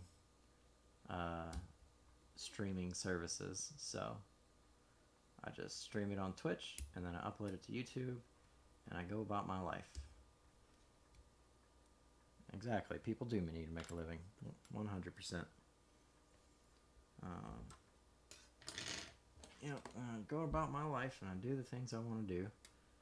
And this is just nice and therapeutic for me. And doop.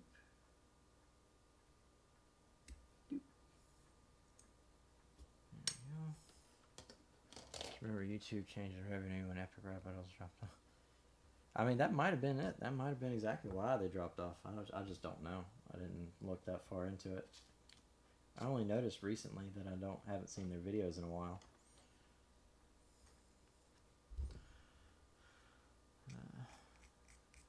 You'll notice that I am really only using the file to shave down the little nibs on these pieces. And that's because this is a high grade. It doesn't really matter that much.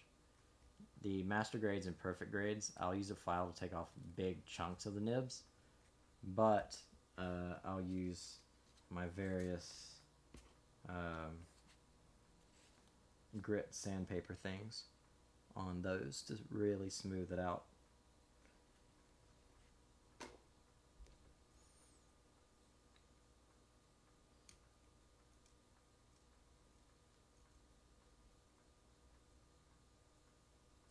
I really don't like that the guns are stuck on the outside on this guy. I'm fairly certain that they're not supposed to be out at all times. But it's a high grade, so I don't really expect the high level of articulation that the masters and perfect grades do.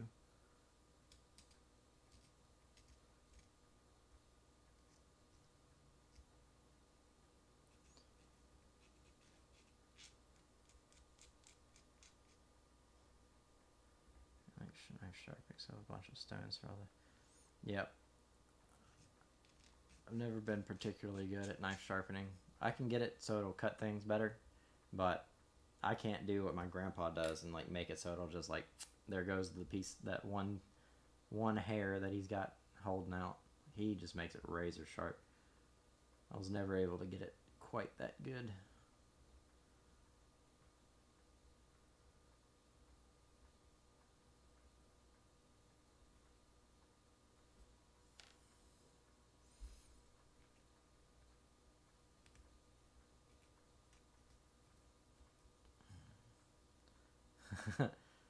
Can't cut a phone book. Well, I mean, that's a whole lot of paper. Get a machete or an axe, probably go through it.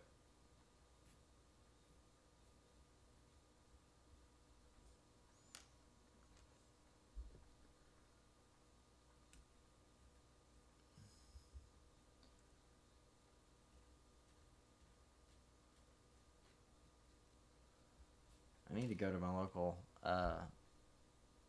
model shop and see if they've got some clear pieces so that I can repose my Strike Freedom. Old guys can sharpen something that well, huh? Yeah. My Strike Freedom used to have pieces that would like come off during the pose because that's the way it works in the show. And like it had these clear pieces to hold them up. Those got brittle over time and broke. I need to replace them. Okay, let's see. This. And then this.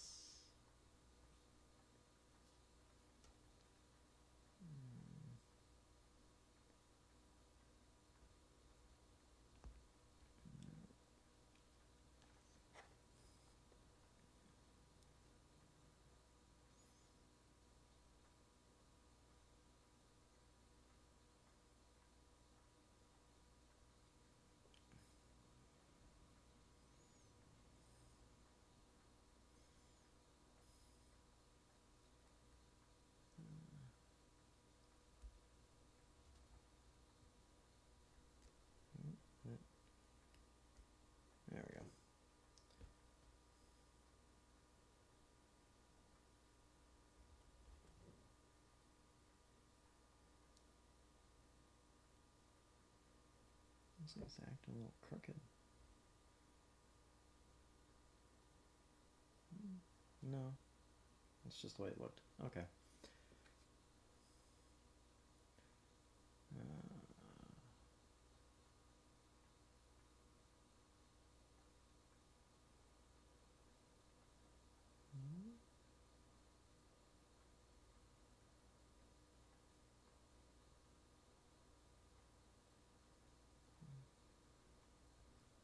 Okay, there we go.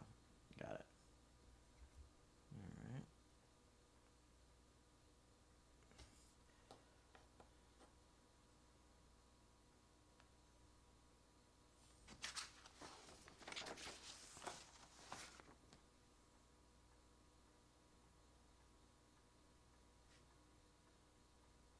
Oh, okay, that's only gonna look like that after I put that on. I'm like, that's not what that looks like. It's because I'm not done. D2.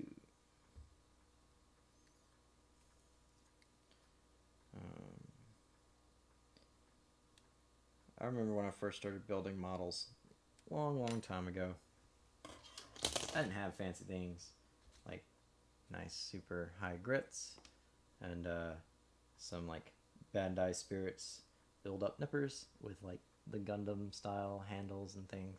I just used my grandpa's old files or like a nail sharpening file and then like fingernail clippers, and I would do it like that.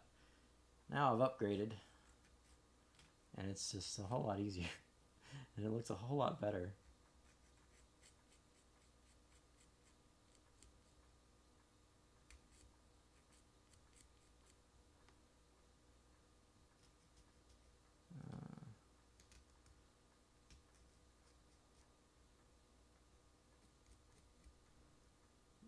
Yeah, I do like the Gundam series, and I do suggest people watch at least one of them.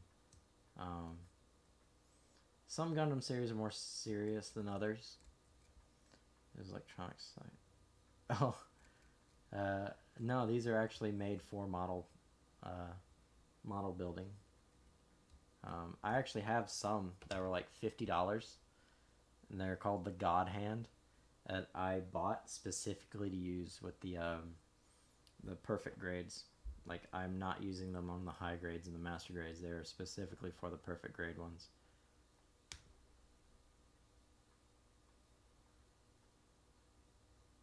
But yeah, no, these are specifically for model building. I don't know if it's gonna come into focus or not. There we go. Bandai Spirits Build Up Nipper. They are specifically made for models. I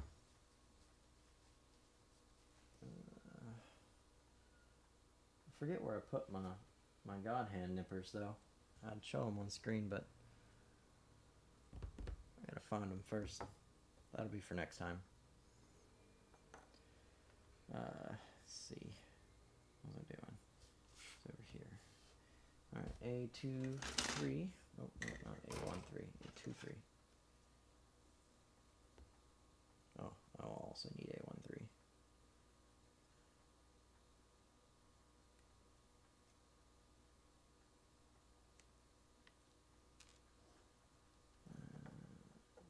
A23. Oh, it bothers me when that happens, because I always put the ones, like A1, B1, whatever, on the right side, and the twos, A2, B2, whatever, on the left side.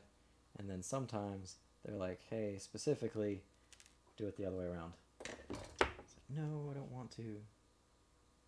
But these are identical, so I'm just going to swap them.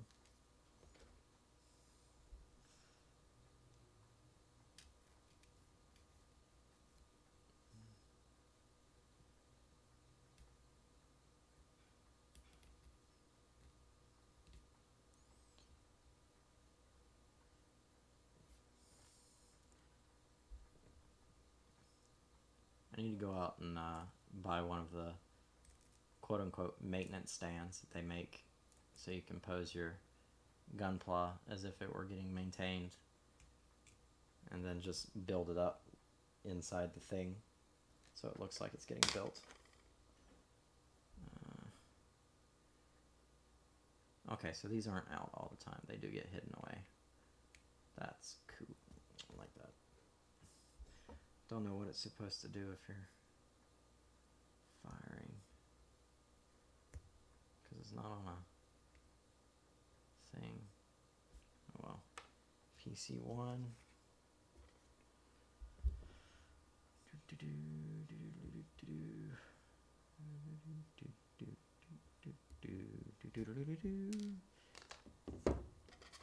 And whereas most of it is plastic, and you have to get a camera to take a good photo of it in the stand.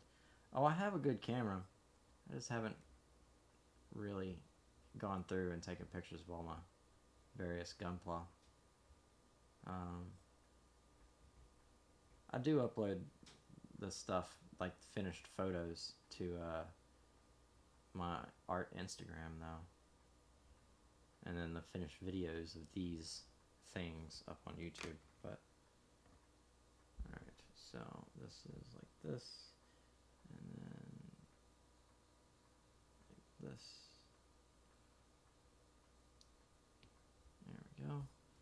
And we have stickers. 6.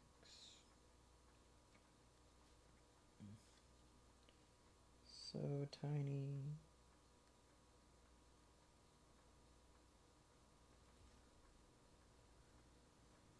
Alright, and this is gonna go right here.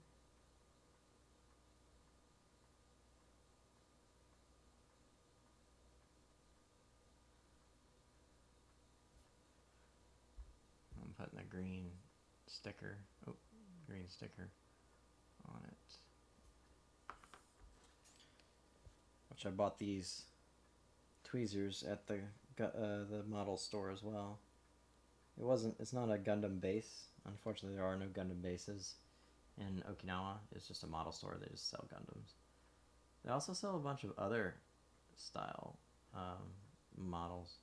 So they have like Armored Core and some like One Piece where you can build the ships. And they have like character ones too. So they have like Dragon Ball Z characters and things like that. That's also where I got these.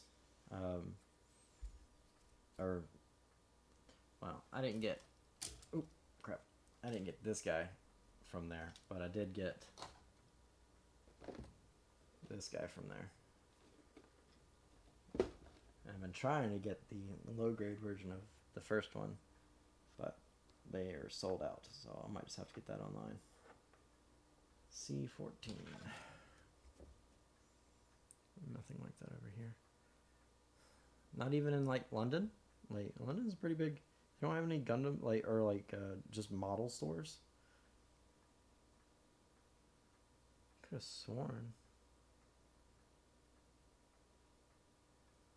Where did I? You're not near London. Hmm.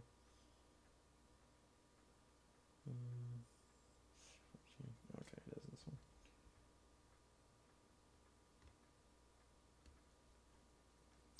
You can always go on Amazon. They have them.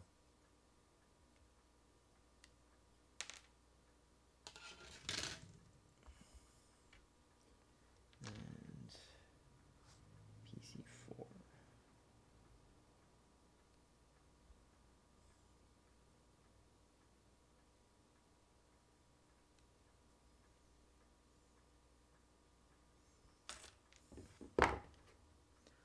Only model store near me stopped selling the models I bought because current world events.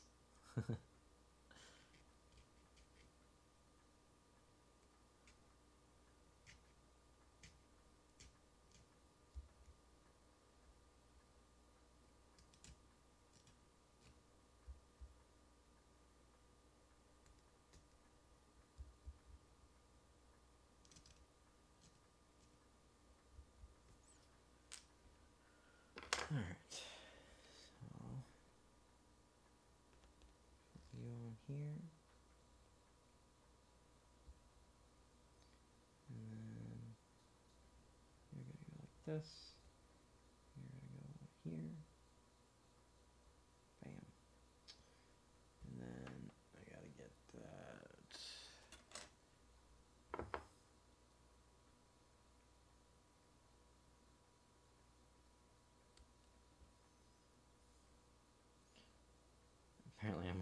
buy NATO models. That sucks.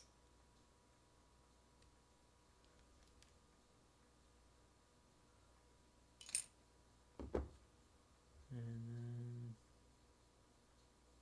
E16.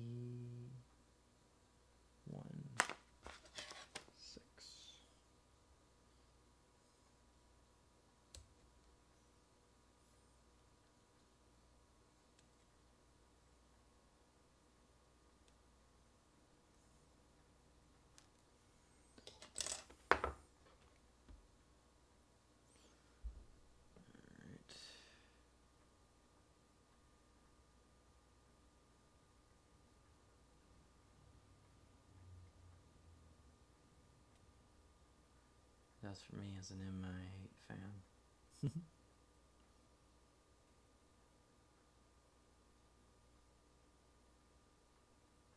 Well, that's why I spend so much time in fictional worlds.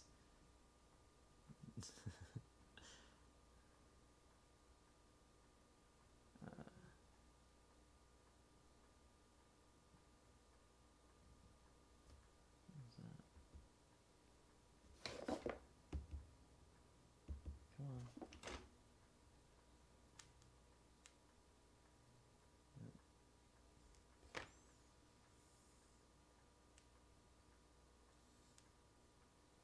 That's weird.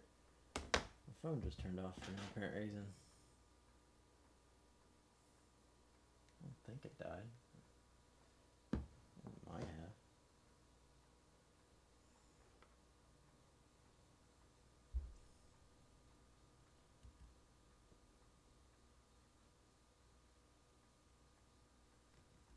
Maybe that's the answer. Oh yeah, use fiction as an escape from reality.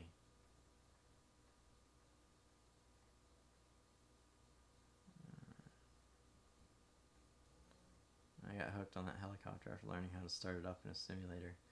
That's true, electrical systems are fun, I will say that.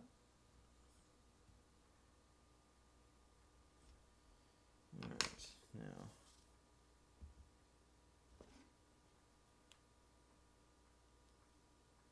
I guess it's dead. Oh well. Fix that later. Sticker number 9.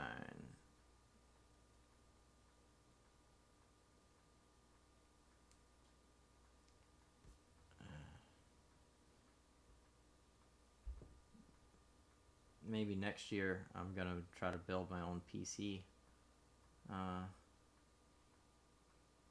And I'm gonna have it transform when I turn it on. So that's gonna be fun to build.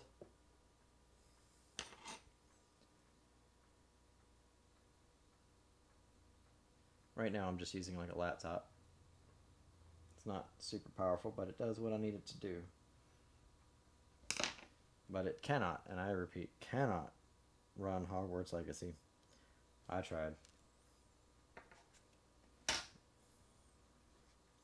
After that, I just bought a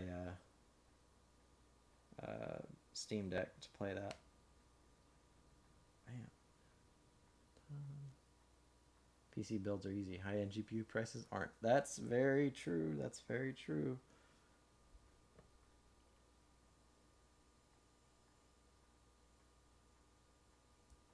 The hardest part about building a PC is getting up the money for it. Oops. Yeah. I love my Steam Deck too.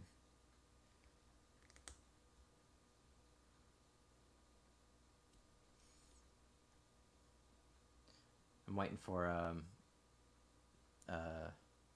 Space Marine 2 to come out this December. I thought it was coming out this summer, but then I saw a thing. I was like, nope, this December. Well.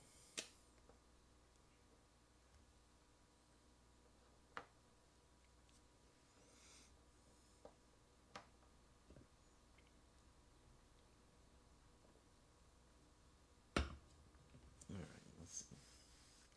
B26.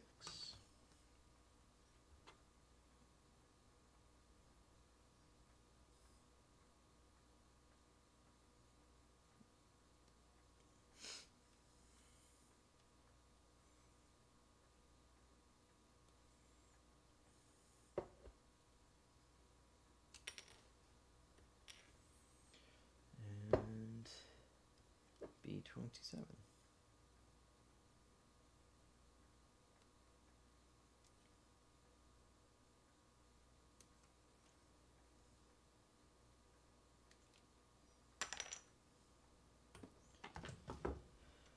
Okay. Oh, I need 2 B28s too.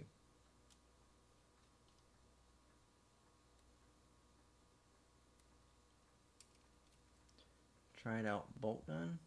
I haven't actually tried out bolt gun. I have been playing my Switch games, like Tears of the Kingdom, which honestly I don't know, I'm not super impressed with that one. It feels more like Fortnite than it does Legend of Zelda. And then the new Mario Kart races tracks that keep coming out this year. And of course the Pokemon games. And then of course I got the Pokemon Infinite Fusions for Steam Deck. So that's pretty much what I've been doing if I haven't been doing things like this. And like I said, I try to run a bi-weekly D&D game. So that takes up time too because I'm the DM. So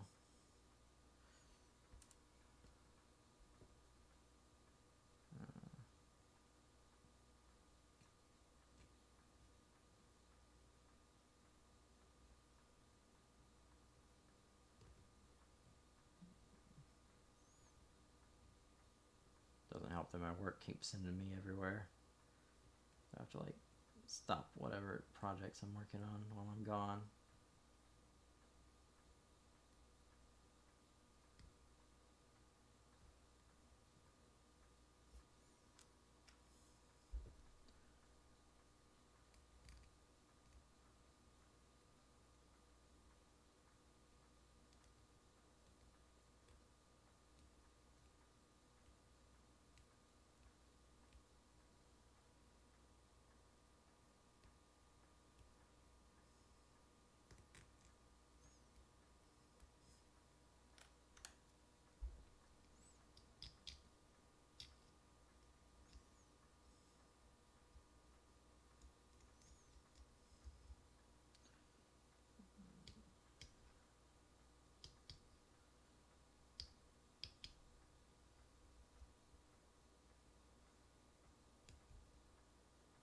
Alright, well, I look forward to your return then.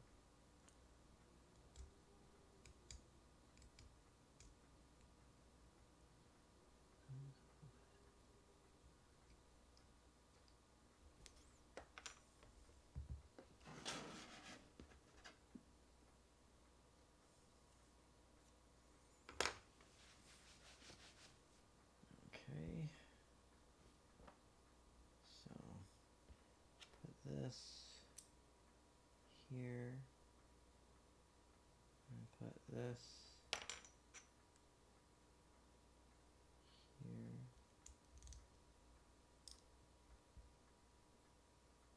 Why not just make that one piece? I don't understand. Let's see.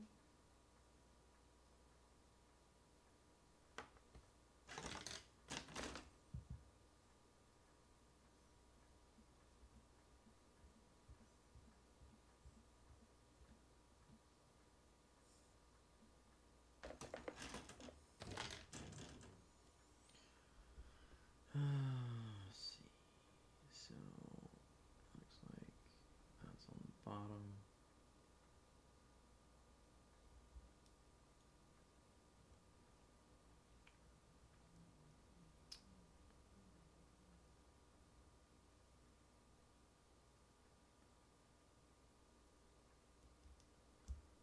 There we go. And we have jetpack now.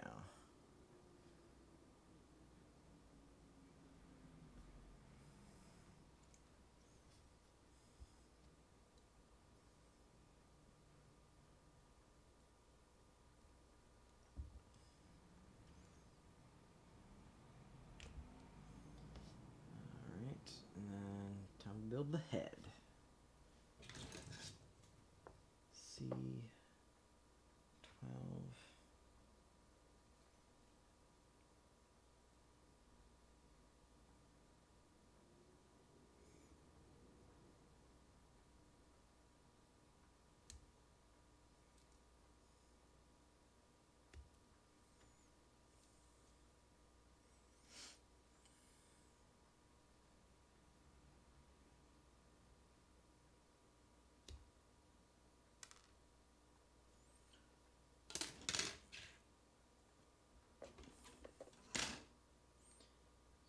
A1, 27, and 28.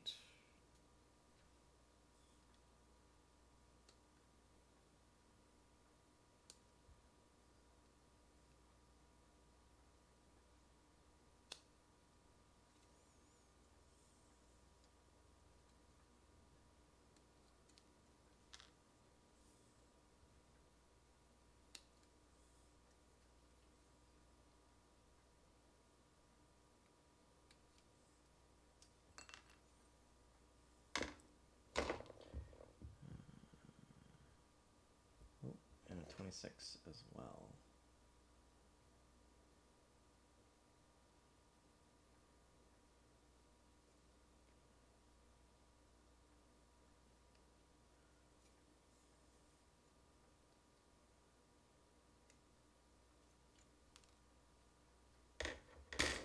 Alright.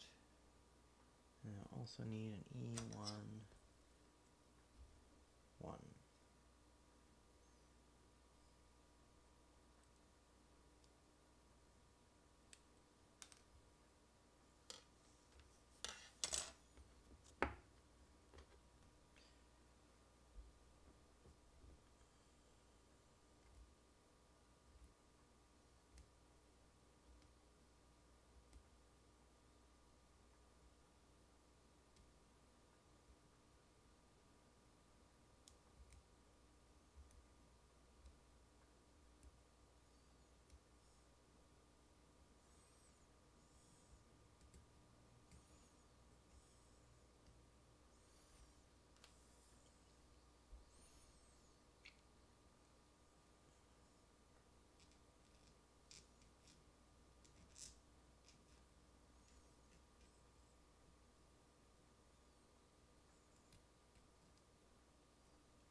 Oh no, you're good. Welcome back, Hoofed. Like I said, I like it when my viewers interact because then I have stuff to talk about. Not that I don't have a lot of things to talk about. It's just I don't know. I like interacting with people, and it also helps people feel welcomed. So I'm fine with having talks. This is like some rules to those talks. Like I'm not gonna be reading, shall we say, nasty comments on air. I don't discuss politics, unless it absolutely positively has to do with whatever I'm talking about. Like Gundam, obviously we have to discuss World War II politics, because that's kind of what it's set in, sort of, kind of. But I want this to be a learning experience for various kinds of art that includes writing, because I am myself, I'm not published, but I am a writer. I want people to be able to learn and feel like they can be here without feeling like they're going to be bashed.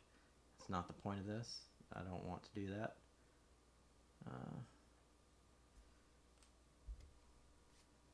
Yep, regular rules. Basically, yeah, just, don't be a jerk. I don't want to ban people. I will if they get too out of control.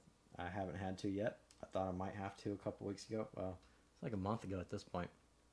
The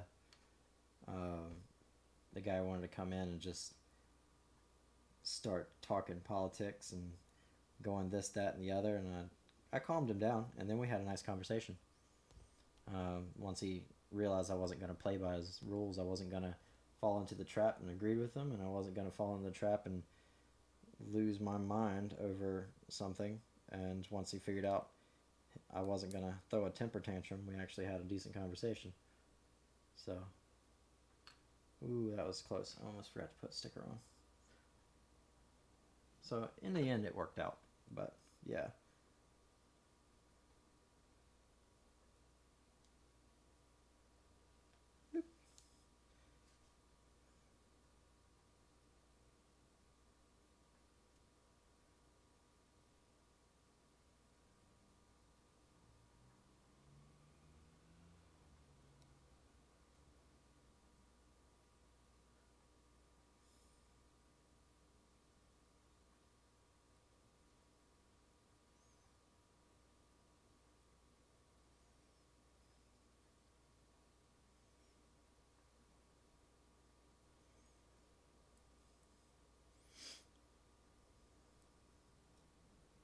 Go. Yep, that would have been much harder to put on after I put. So I don't know if I'm going to be able to show it. I want to try. Come on, focus. Focus, camera. You can do it. I believe in you. Focus.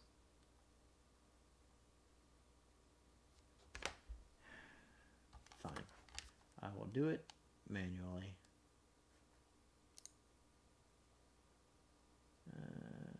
This one? Yes, it is that one. Camera control. Focus.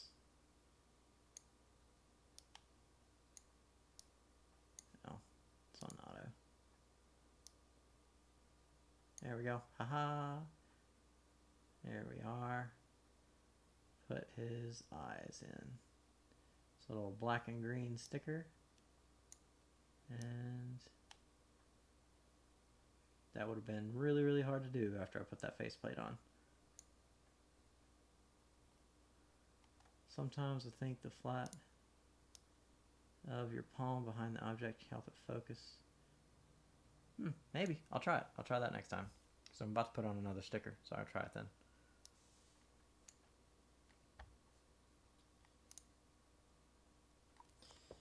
Okay, so the other sticker goes number 4, teeny tiny sticker.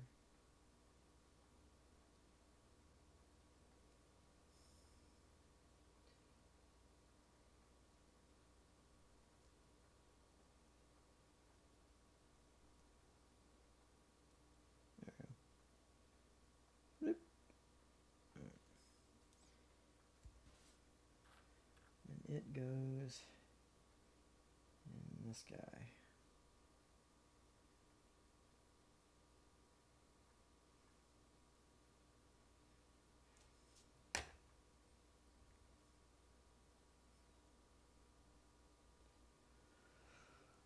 Alright. Oh, I forgot. I need to... Come on. Where are you? Here's the video. There it is. Turn on the... Oh, auto's on already. Is it? Yeah. Oh, what do you know? Hey, man. Appreciate that. Hoofed, you are a good guy. I put on this green sticker here. Kind of hard to see it, but it's definitely there. Yeah, worked a treat. All right. I also need to put a sticker, number 3.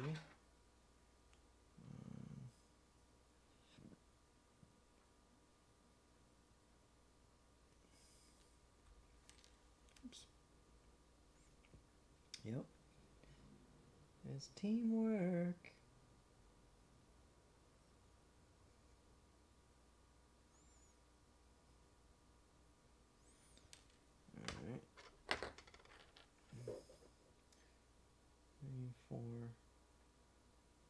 Where does 5 go? I wonder when that one's gonna come in. Alright, whatever. Put that on there.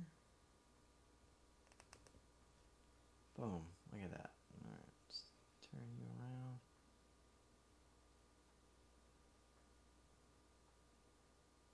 Well, it was working. Right. Oh, come on. You were just working. Why you gotta be like this? That's fine. I have manual controls. So I can just do this. There we go. Now you see all the green sticker. Boom. Alright. I'll just leave that up. I'll just refocus. Alright. And that's that. I wonder where number 5 goes. 6. Number 9. Oh, it probably goes on the gun, actually, now that I'm thinking about it.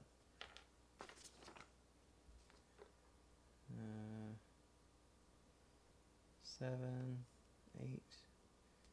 No, it doesn't go on the gun. Where does that go then? 12, 11.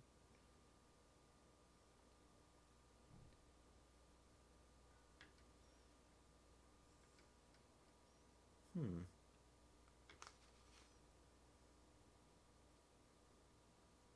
don't know. That's really weird.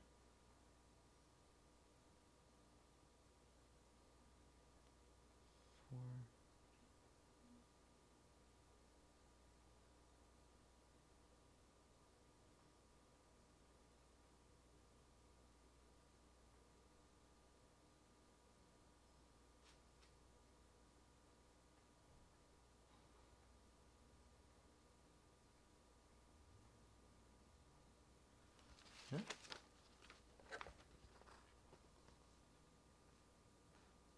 I have zero idea where that sticker number 5 goes. I guess I'll figure it out later. Okie dokie. Head's complete. Come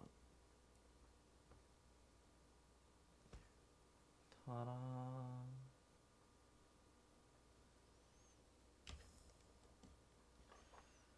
Alright. Now for the arms. B9. And B41.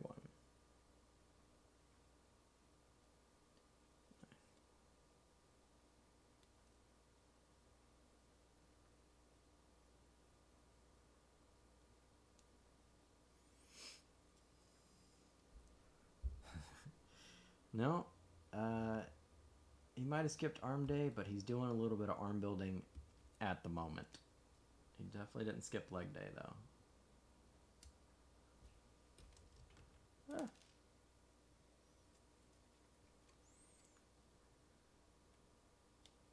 It's like, yeah, you could say I'm a bodybuilder.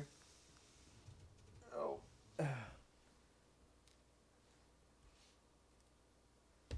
It might not be the kind you're thinking, but 41. There's, oh, there it is.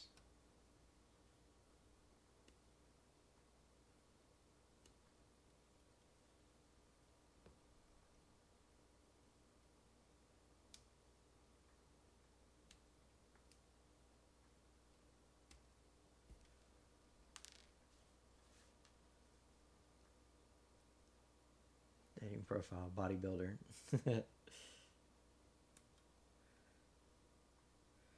You gotta know how to market yourself. It's like the guy who said he has a corner office, gets paid to travel, and has views of the entire city. He's a bus driver. See.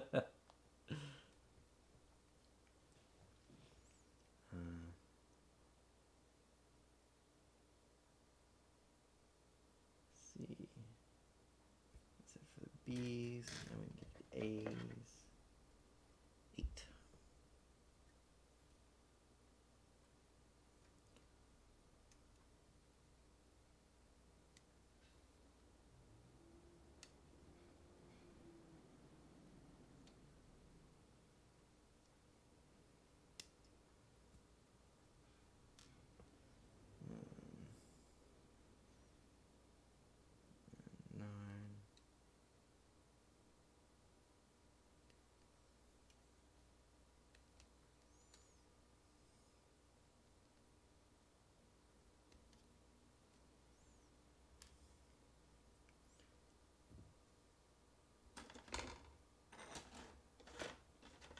Eight, 2, 8, 9.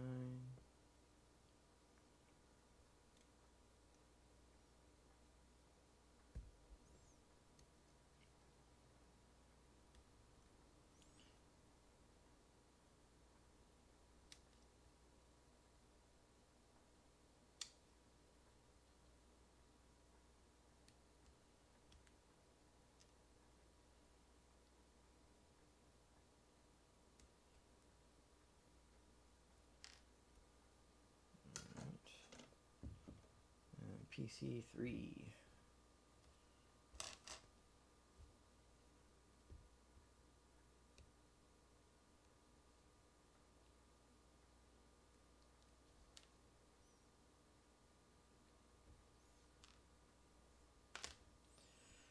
All right, let's get that put together.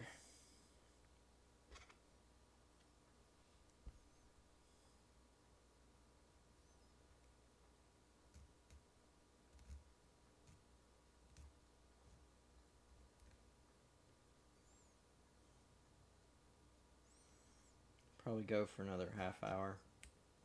If I'm not done by then, I'll just end the stream for today. And I'll do it again tomorrow to finish this guy up. Which that seems to be how I'm going to have to do it for my Gundams, because the last one I built on stream took 2 days. It was Saturday and Sunday. So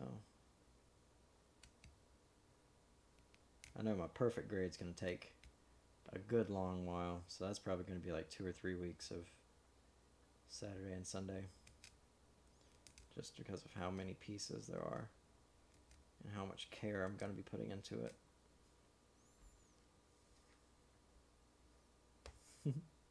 Well, I like to do a 3 or 4 hour stream, just to give myself more time to get more content out and get more viewers. I know I'm a little low on viewers at the moment, but that's usual. I've just started. Like, I've done 8 streams maybe, and a lot of times, just like our Queen Amelie is just all scuff for the first few minutes trying to get it reset up, especially since I need to like unplug certain things and plug in other things to do the D&D game, so it's always going to take a little bit to set up.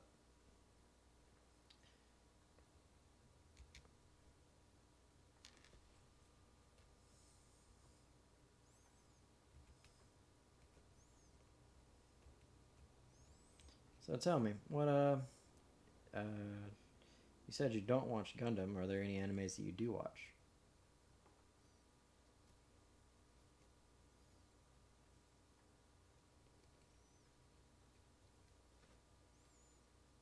Or is it just the whole genre is not really for you, which is fine.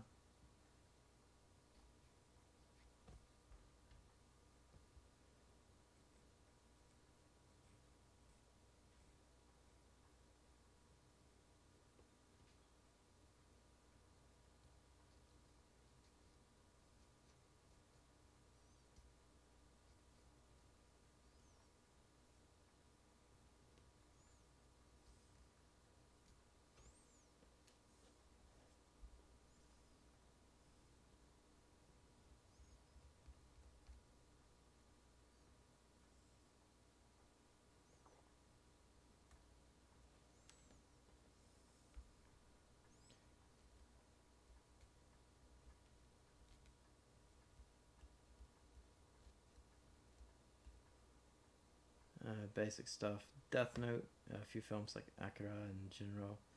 All right, those are solid. Those are solid. My favorites are Gundam, obviously, um, and Full Metal Alchemist, especially Brotherhood. Although I do like to tell people to watch like the first, uh, I think it's like 15 or 16 episodes of the original anime, and then switch over to Brotherhood, because the original anime did the beginning stuff better, but then ran up to where the manga was and then made their own story, and it wasn't as good. And Brotherhood expects you to have seen a good amount of the story and know what's going on, so they just kind of abridge it at the start, until they get to where the original series cut off, and then they go into full detail. So it's, you get more out of it if you do like the first 15 or so episodes of the original anime, and then skip the first 6 or 8 episodes of Brotherhood, and then watch from there.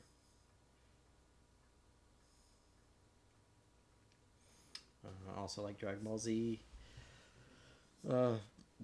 Excuse me. I like My Hero.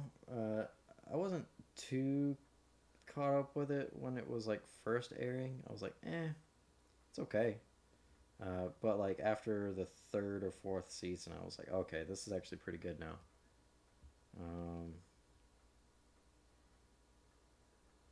Let's see what else.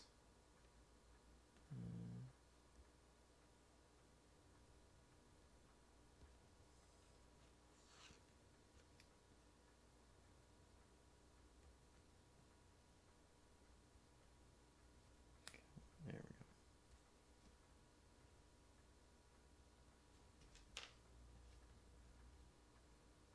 go. I'll look into it. Access to a lot of this stuff isn't too easy where I am. I mean, you can always just use a VPN and Crunchyroll. It's got a lot of stuff. And the VPN also works with Netflix too.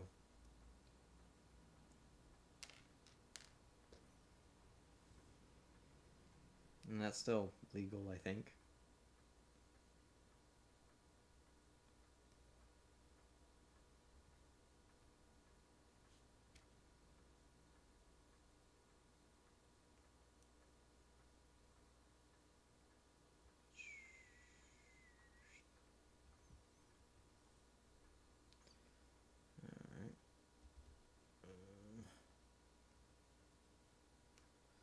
Like, they don't allow access to Crunchyroll. Last time I was on Netflix, they have much worth watching. That's, yeah. So I don't really like American Netflix that much. They just don't have a whole lot of really good things. Um, they do have some, but not like a lot. But Japanese Netflix has got a lot of good J dramas and K dramas, which really good storytelling and acting and stuff. So I mostly watch that, but every once in a while there's something that the American Netflix has, so I'll just turn on the VPN. The Japan does not allow Crunchyroll. Oh, excuse me, sorry, Crunchyroll. So I have to use a VPN to watch that. But yeah. Okay, D5. I'm actually planning on like just binging all the things that are on Netflix. Get that done and then just canceling it, because it's just kind of not worth it at this point. They keep raising the prices and cutting out content, and it's just not worth it.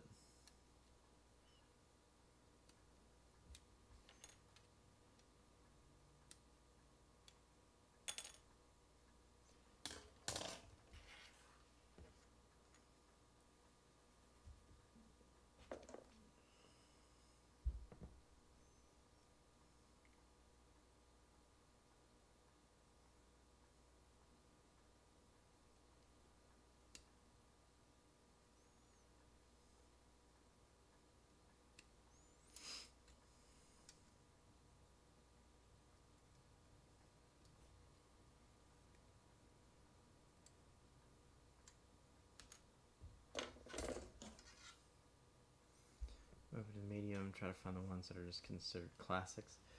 Well, if that's what you're looking for, I mean, Full Metal Alchemist,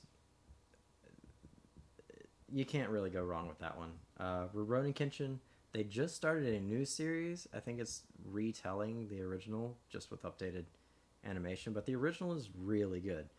The original of Rurouni Kenshin is so good, in fact, that they made like 5 live action movies, and they are good. So, highly suggest Rurouni Kenshin. Yu Yu Hakusho is really good, really well paced. Cowboy Bebop, the anime, not the live action Netflix show. It's fantastic, especially if you like jazz. Yeah, so there's you some stuff. Of course, Gundam, that's 1979. Yeah, watch Bebop. You know, Gundam was made in 1979. The original series was.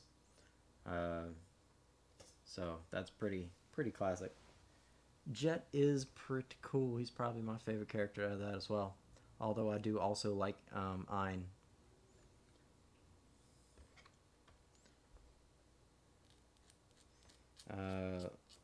Lupin the Third and its various series and movies, really good. And the previously mentioned friend of mine will be very happy to know that I'm pushing one of his favorite. Oh yeah, who doesn't like the doggo? Exactly. He'll be very happy I'm pushing one of his favorites as Lupin the Third. So you should definitely try that one out, especially if you like heist stuff, because that's what Lupin is. He's a thief. Lupin the Third.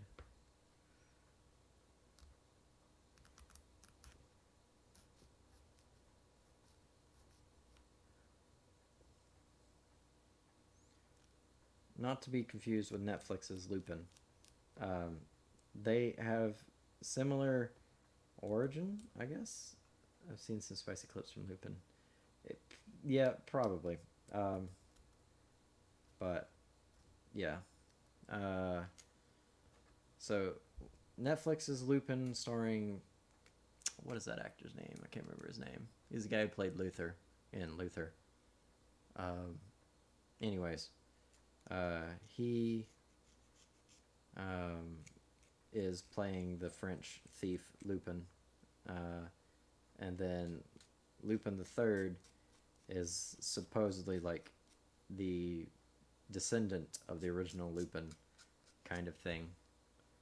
So they both have the same basis in the same story, but they're not connected to each other other than that.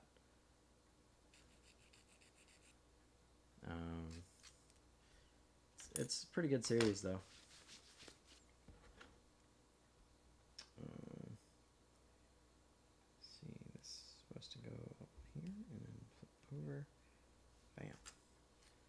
This is supposed to go up here and flip over. Bam. Alright.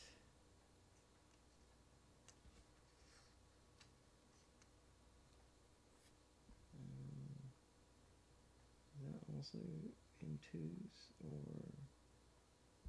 no, it's not in twos. Okay, C5.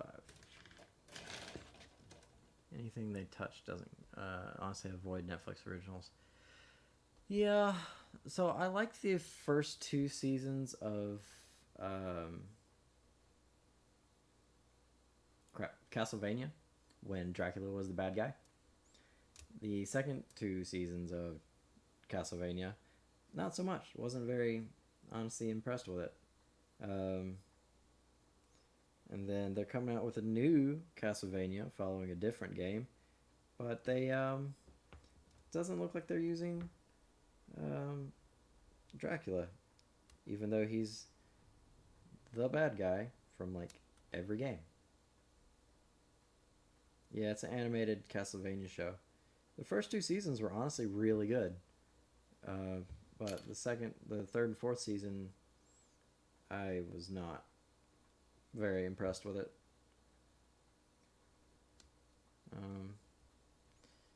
They did used to have a show called the Santa Clarita Diet.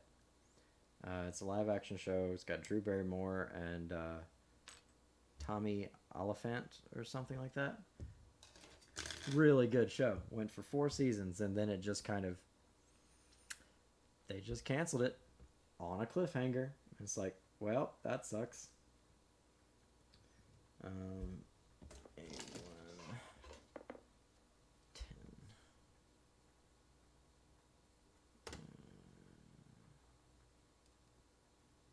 And then, let's see.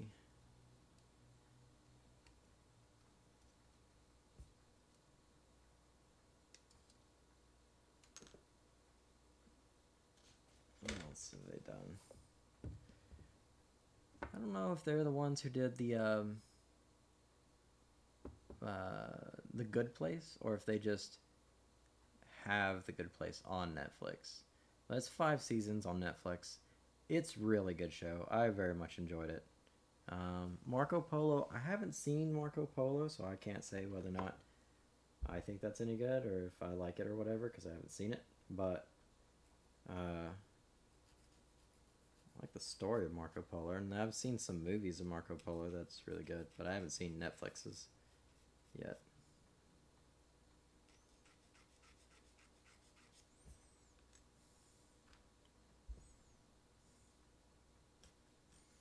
But yeah, Netflix originals are usually just kind of blah at best, but they do have a couple of good ones.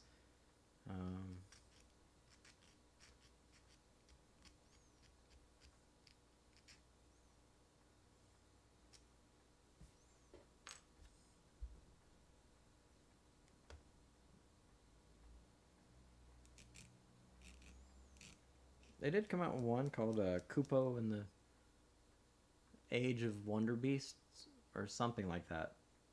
One of the first games I played. Oh, speaking of Castlevania, Bloodstained Curse of the Moon is just like Castlevania and plays well on the Steam Deck. Bloodstained Curse of the Moon. Okay. Is that like the old 2D style Castlevania games? Or is that like the newer 3D style Castlevania games?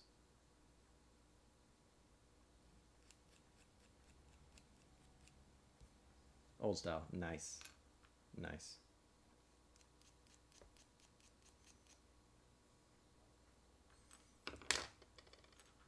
Okay. This goes here. This goes here. This goes here. And this goes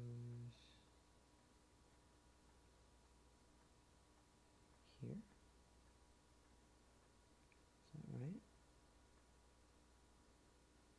Yeah, okay, that's right. I'm going to take you off.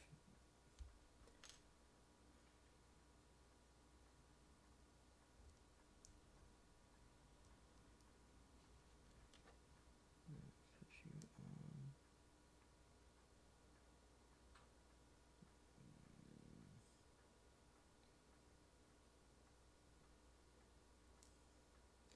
So this is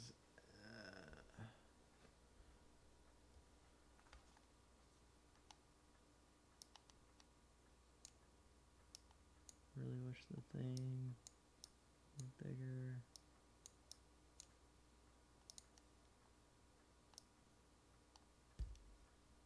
There we go. It can get pretty complicated, and this white part up here opens up too, so it can get pretty complicated even in the high grade.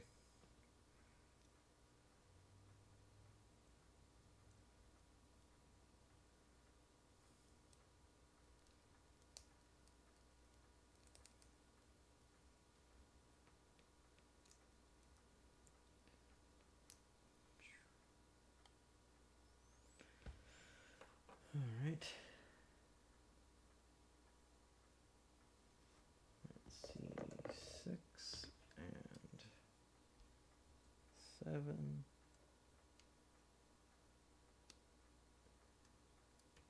Yeah, wait till you see the master and perfect grids. I don't really have a master grade at the moment to build. If you go on my YouTube and look up same screen name, Horatio Bastion Wells the Third, it should come up. But I built the tall geese that I showed you the picture of on the box earlier. I built him on stream, so lots of detail on that guy. And the perfect grades, like I said, I've only built a little bit of the head. I haven't even put the outer shell on the head. And it's the insane level of details in that. Oof. Let's see. A210.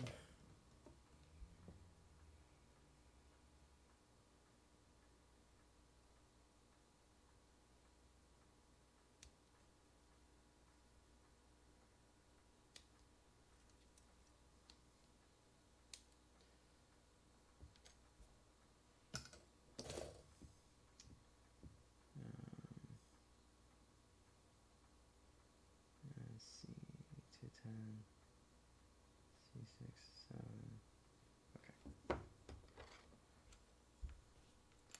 Okay. Appreciate it. Appreciate the sub on YouTube. And like I said, I do the stream on Twitch. I tried to simulcast on YouTube, but for some reason, it doesn't want me to do that. So I'm trying to figure out how to fix that. Maybe get some more viewers. But I stream on Twitch and then I upload it to YouTube. I do have a TikTok. I haven't really done anything with it, but I'm thinking I've been seeing a whole lot of this one guy, I can't remember his name, doing voice acting challenges, and he'll like put up the text on screen to read out and see how well you do in certain voices or styles or whatever, and emotions. And then one guy he reads speeches, and he's really good. And I like doing that stuff. I might not be good at it, but I do like it. So I'm thinking about maybe doing a couple of those videos as well. I remember one time I did do a speech for a friend of mine. She was in a computer art or a computer animation class, and they had to do a kinetic typography. And I don't know if you've heard of those or watched any of those, but that's basically when they do like a speech audio and then have the words like coming across the screen. Sometimes it's just filling in and then that'll disappear and then the next line, or they'll like zoom in from different directions or change shape or flip open. Sometimes it makes pictures, whatever. There's a bunch of different styles. It's called kinetic typography, and it's really cool. I like watching those.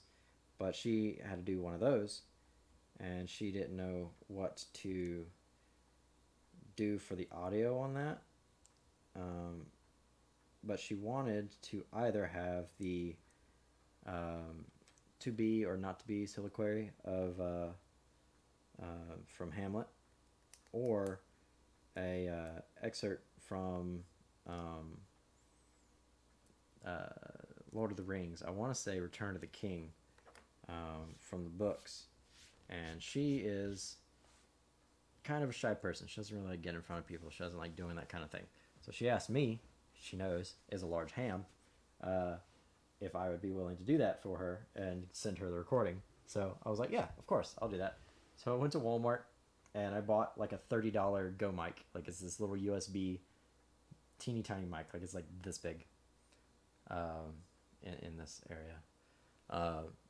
Not great quality, but so I recorded these things, and I say it's not great quality not because it doesn't pick up anything, but because it picks up everything. I had to go and turn off my AC in the house and turn off like all the lights so there's no buzzing. That I had to I was halfway tempted to unplug the fridge, but I put up like a blackout curtain in the doorway to help cut down on the noise. It caught all my breath intakes. It's holy cow. So it's good quality in terms of it'll pick everything up, but it's bad quality in terms of the quality of the sound, and also like just it picks everything up. But I got one, and then I did the recording for both of those to see which one she liked better.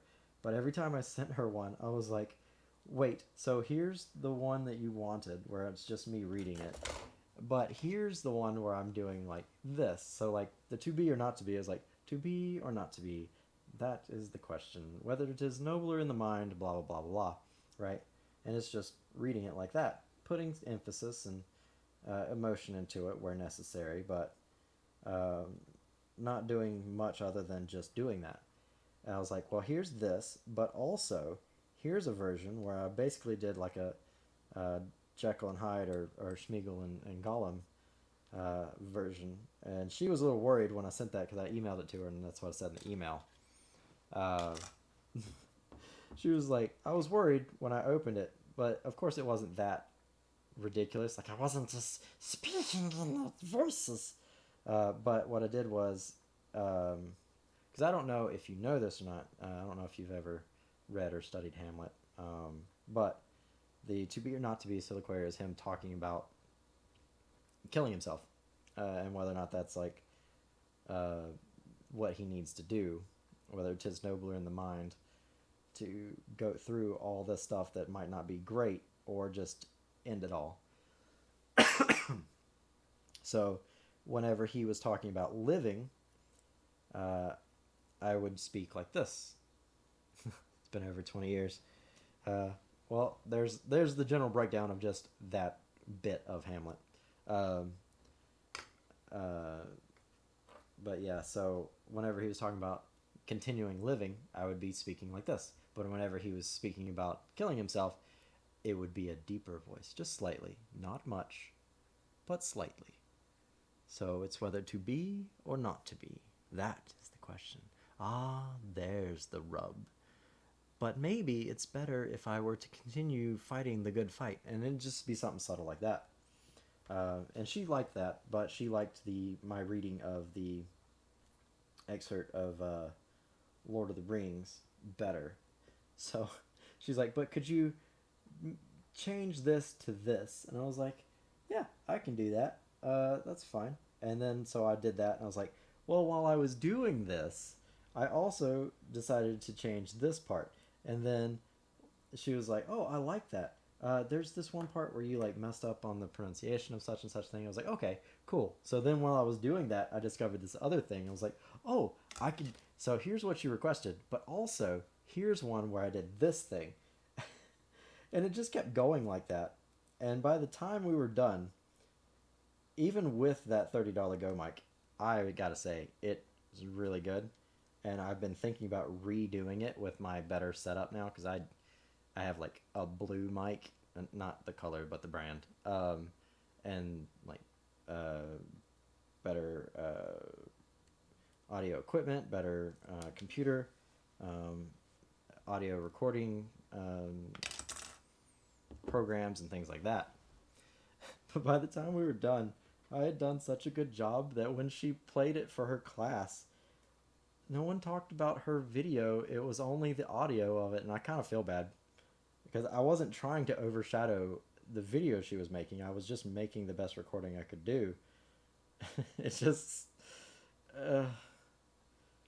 but yeah, so I like doing that stuff. That's one of the reasons I like being a game master or dungeon master. Because as a player, you have one part to play. You play your character, which is fine. Nothing wrong with that. But as a DM or a GM, I get to play everybody. I get to play all the NPCs, all the good guys and bad guys and store owners, and so I have a lot more fun doing it that way. And it also helps out any kind of local players because none of them have to GM because no one wants to GM, and everyone always complains about forever GMs, and I am more than happy to be a forever GM. So it works out. But I did kind of go a little overboard on that excerpt because like I had voice layering on there, and I had like I don't know, they're in the swamp, or where you're not supposed to go into the water, and they there's like a disembodied hand crawling to get to a sword to kill Sam, and Frodo is thinking that this voice in the wind doing an incantation is like keeping him paralyzed, and so that they can kill the intruders. But I did like playing forward, playing backwards kind of whisper thing. There was like an echo effect. It was really good. I had so much fun. But yeah, it was. I've been thinking about re-recording all of those recordings that I did with my better equipment, so it sounds better. Because I didn't have like a pop filter on when I did those, so all my P's were like very, and all my S's whistled, and all this other stuff. But now I have all this nice equipment, and I'm gonna put some use to it. So I've been thinking about doing some of those videos, speeches and stuff.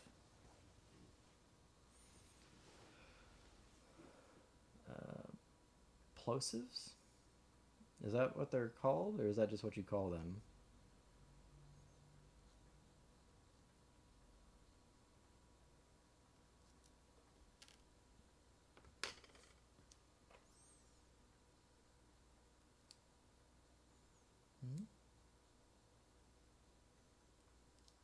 Oh, there we go.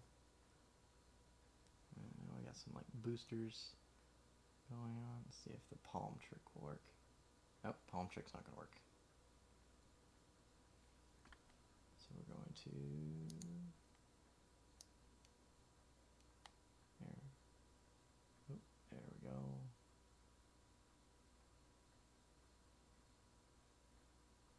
Focus. There we go.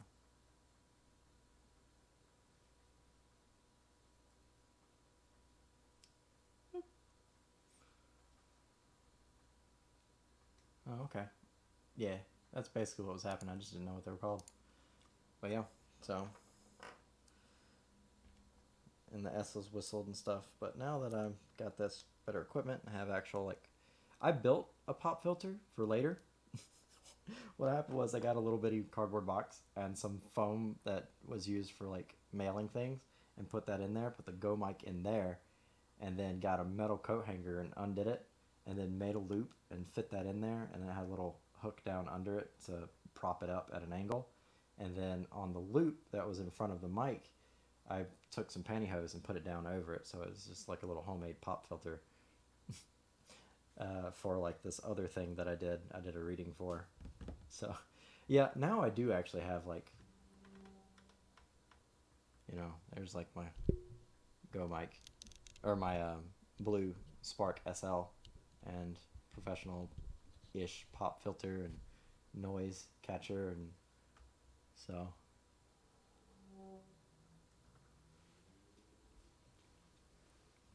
And I bought that mic because, I mean, number one, the reviews were very positive on that mic, and I'm not really near the mic, and I'm not facing it whenever I'm speaking, but you can still hear me clearly, which is nice. But I bought it for the aesthetic. True of most things, pro stuff's usually more. That's true. It is usually more compact. I still have my homemade one, but yeah, I bought the blue Spark SL because of the aesthetic. Like, it's this old like 1940s looking thing, and I like the aesthetic of it. So. But yeah, so there's that. Let's finish this build. Oh, what did I do? Okay. Cool. Now let's build the arms. Oh, no, we'll leave the arms for tomorrow. I'm at 3 hours right now. And I got stuff I gotta do today. So, let me put this up.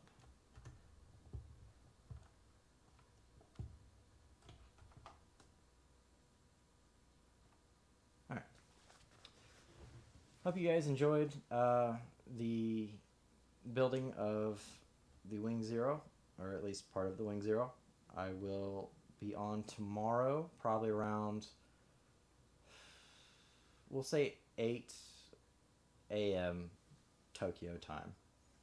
So I'll start a little bit earlier than I did today. I think today I started around 9-ish a.m. So 8 a.m. Tokyo time. That's going to be the start of my stream. As usual, I will be uploading this stream to YouTube so that you guys can watch later on at your own pace. If you want to skip parts, blah, blah, blah, things like that. I hope you all had a good time, had enjoyed yourselves.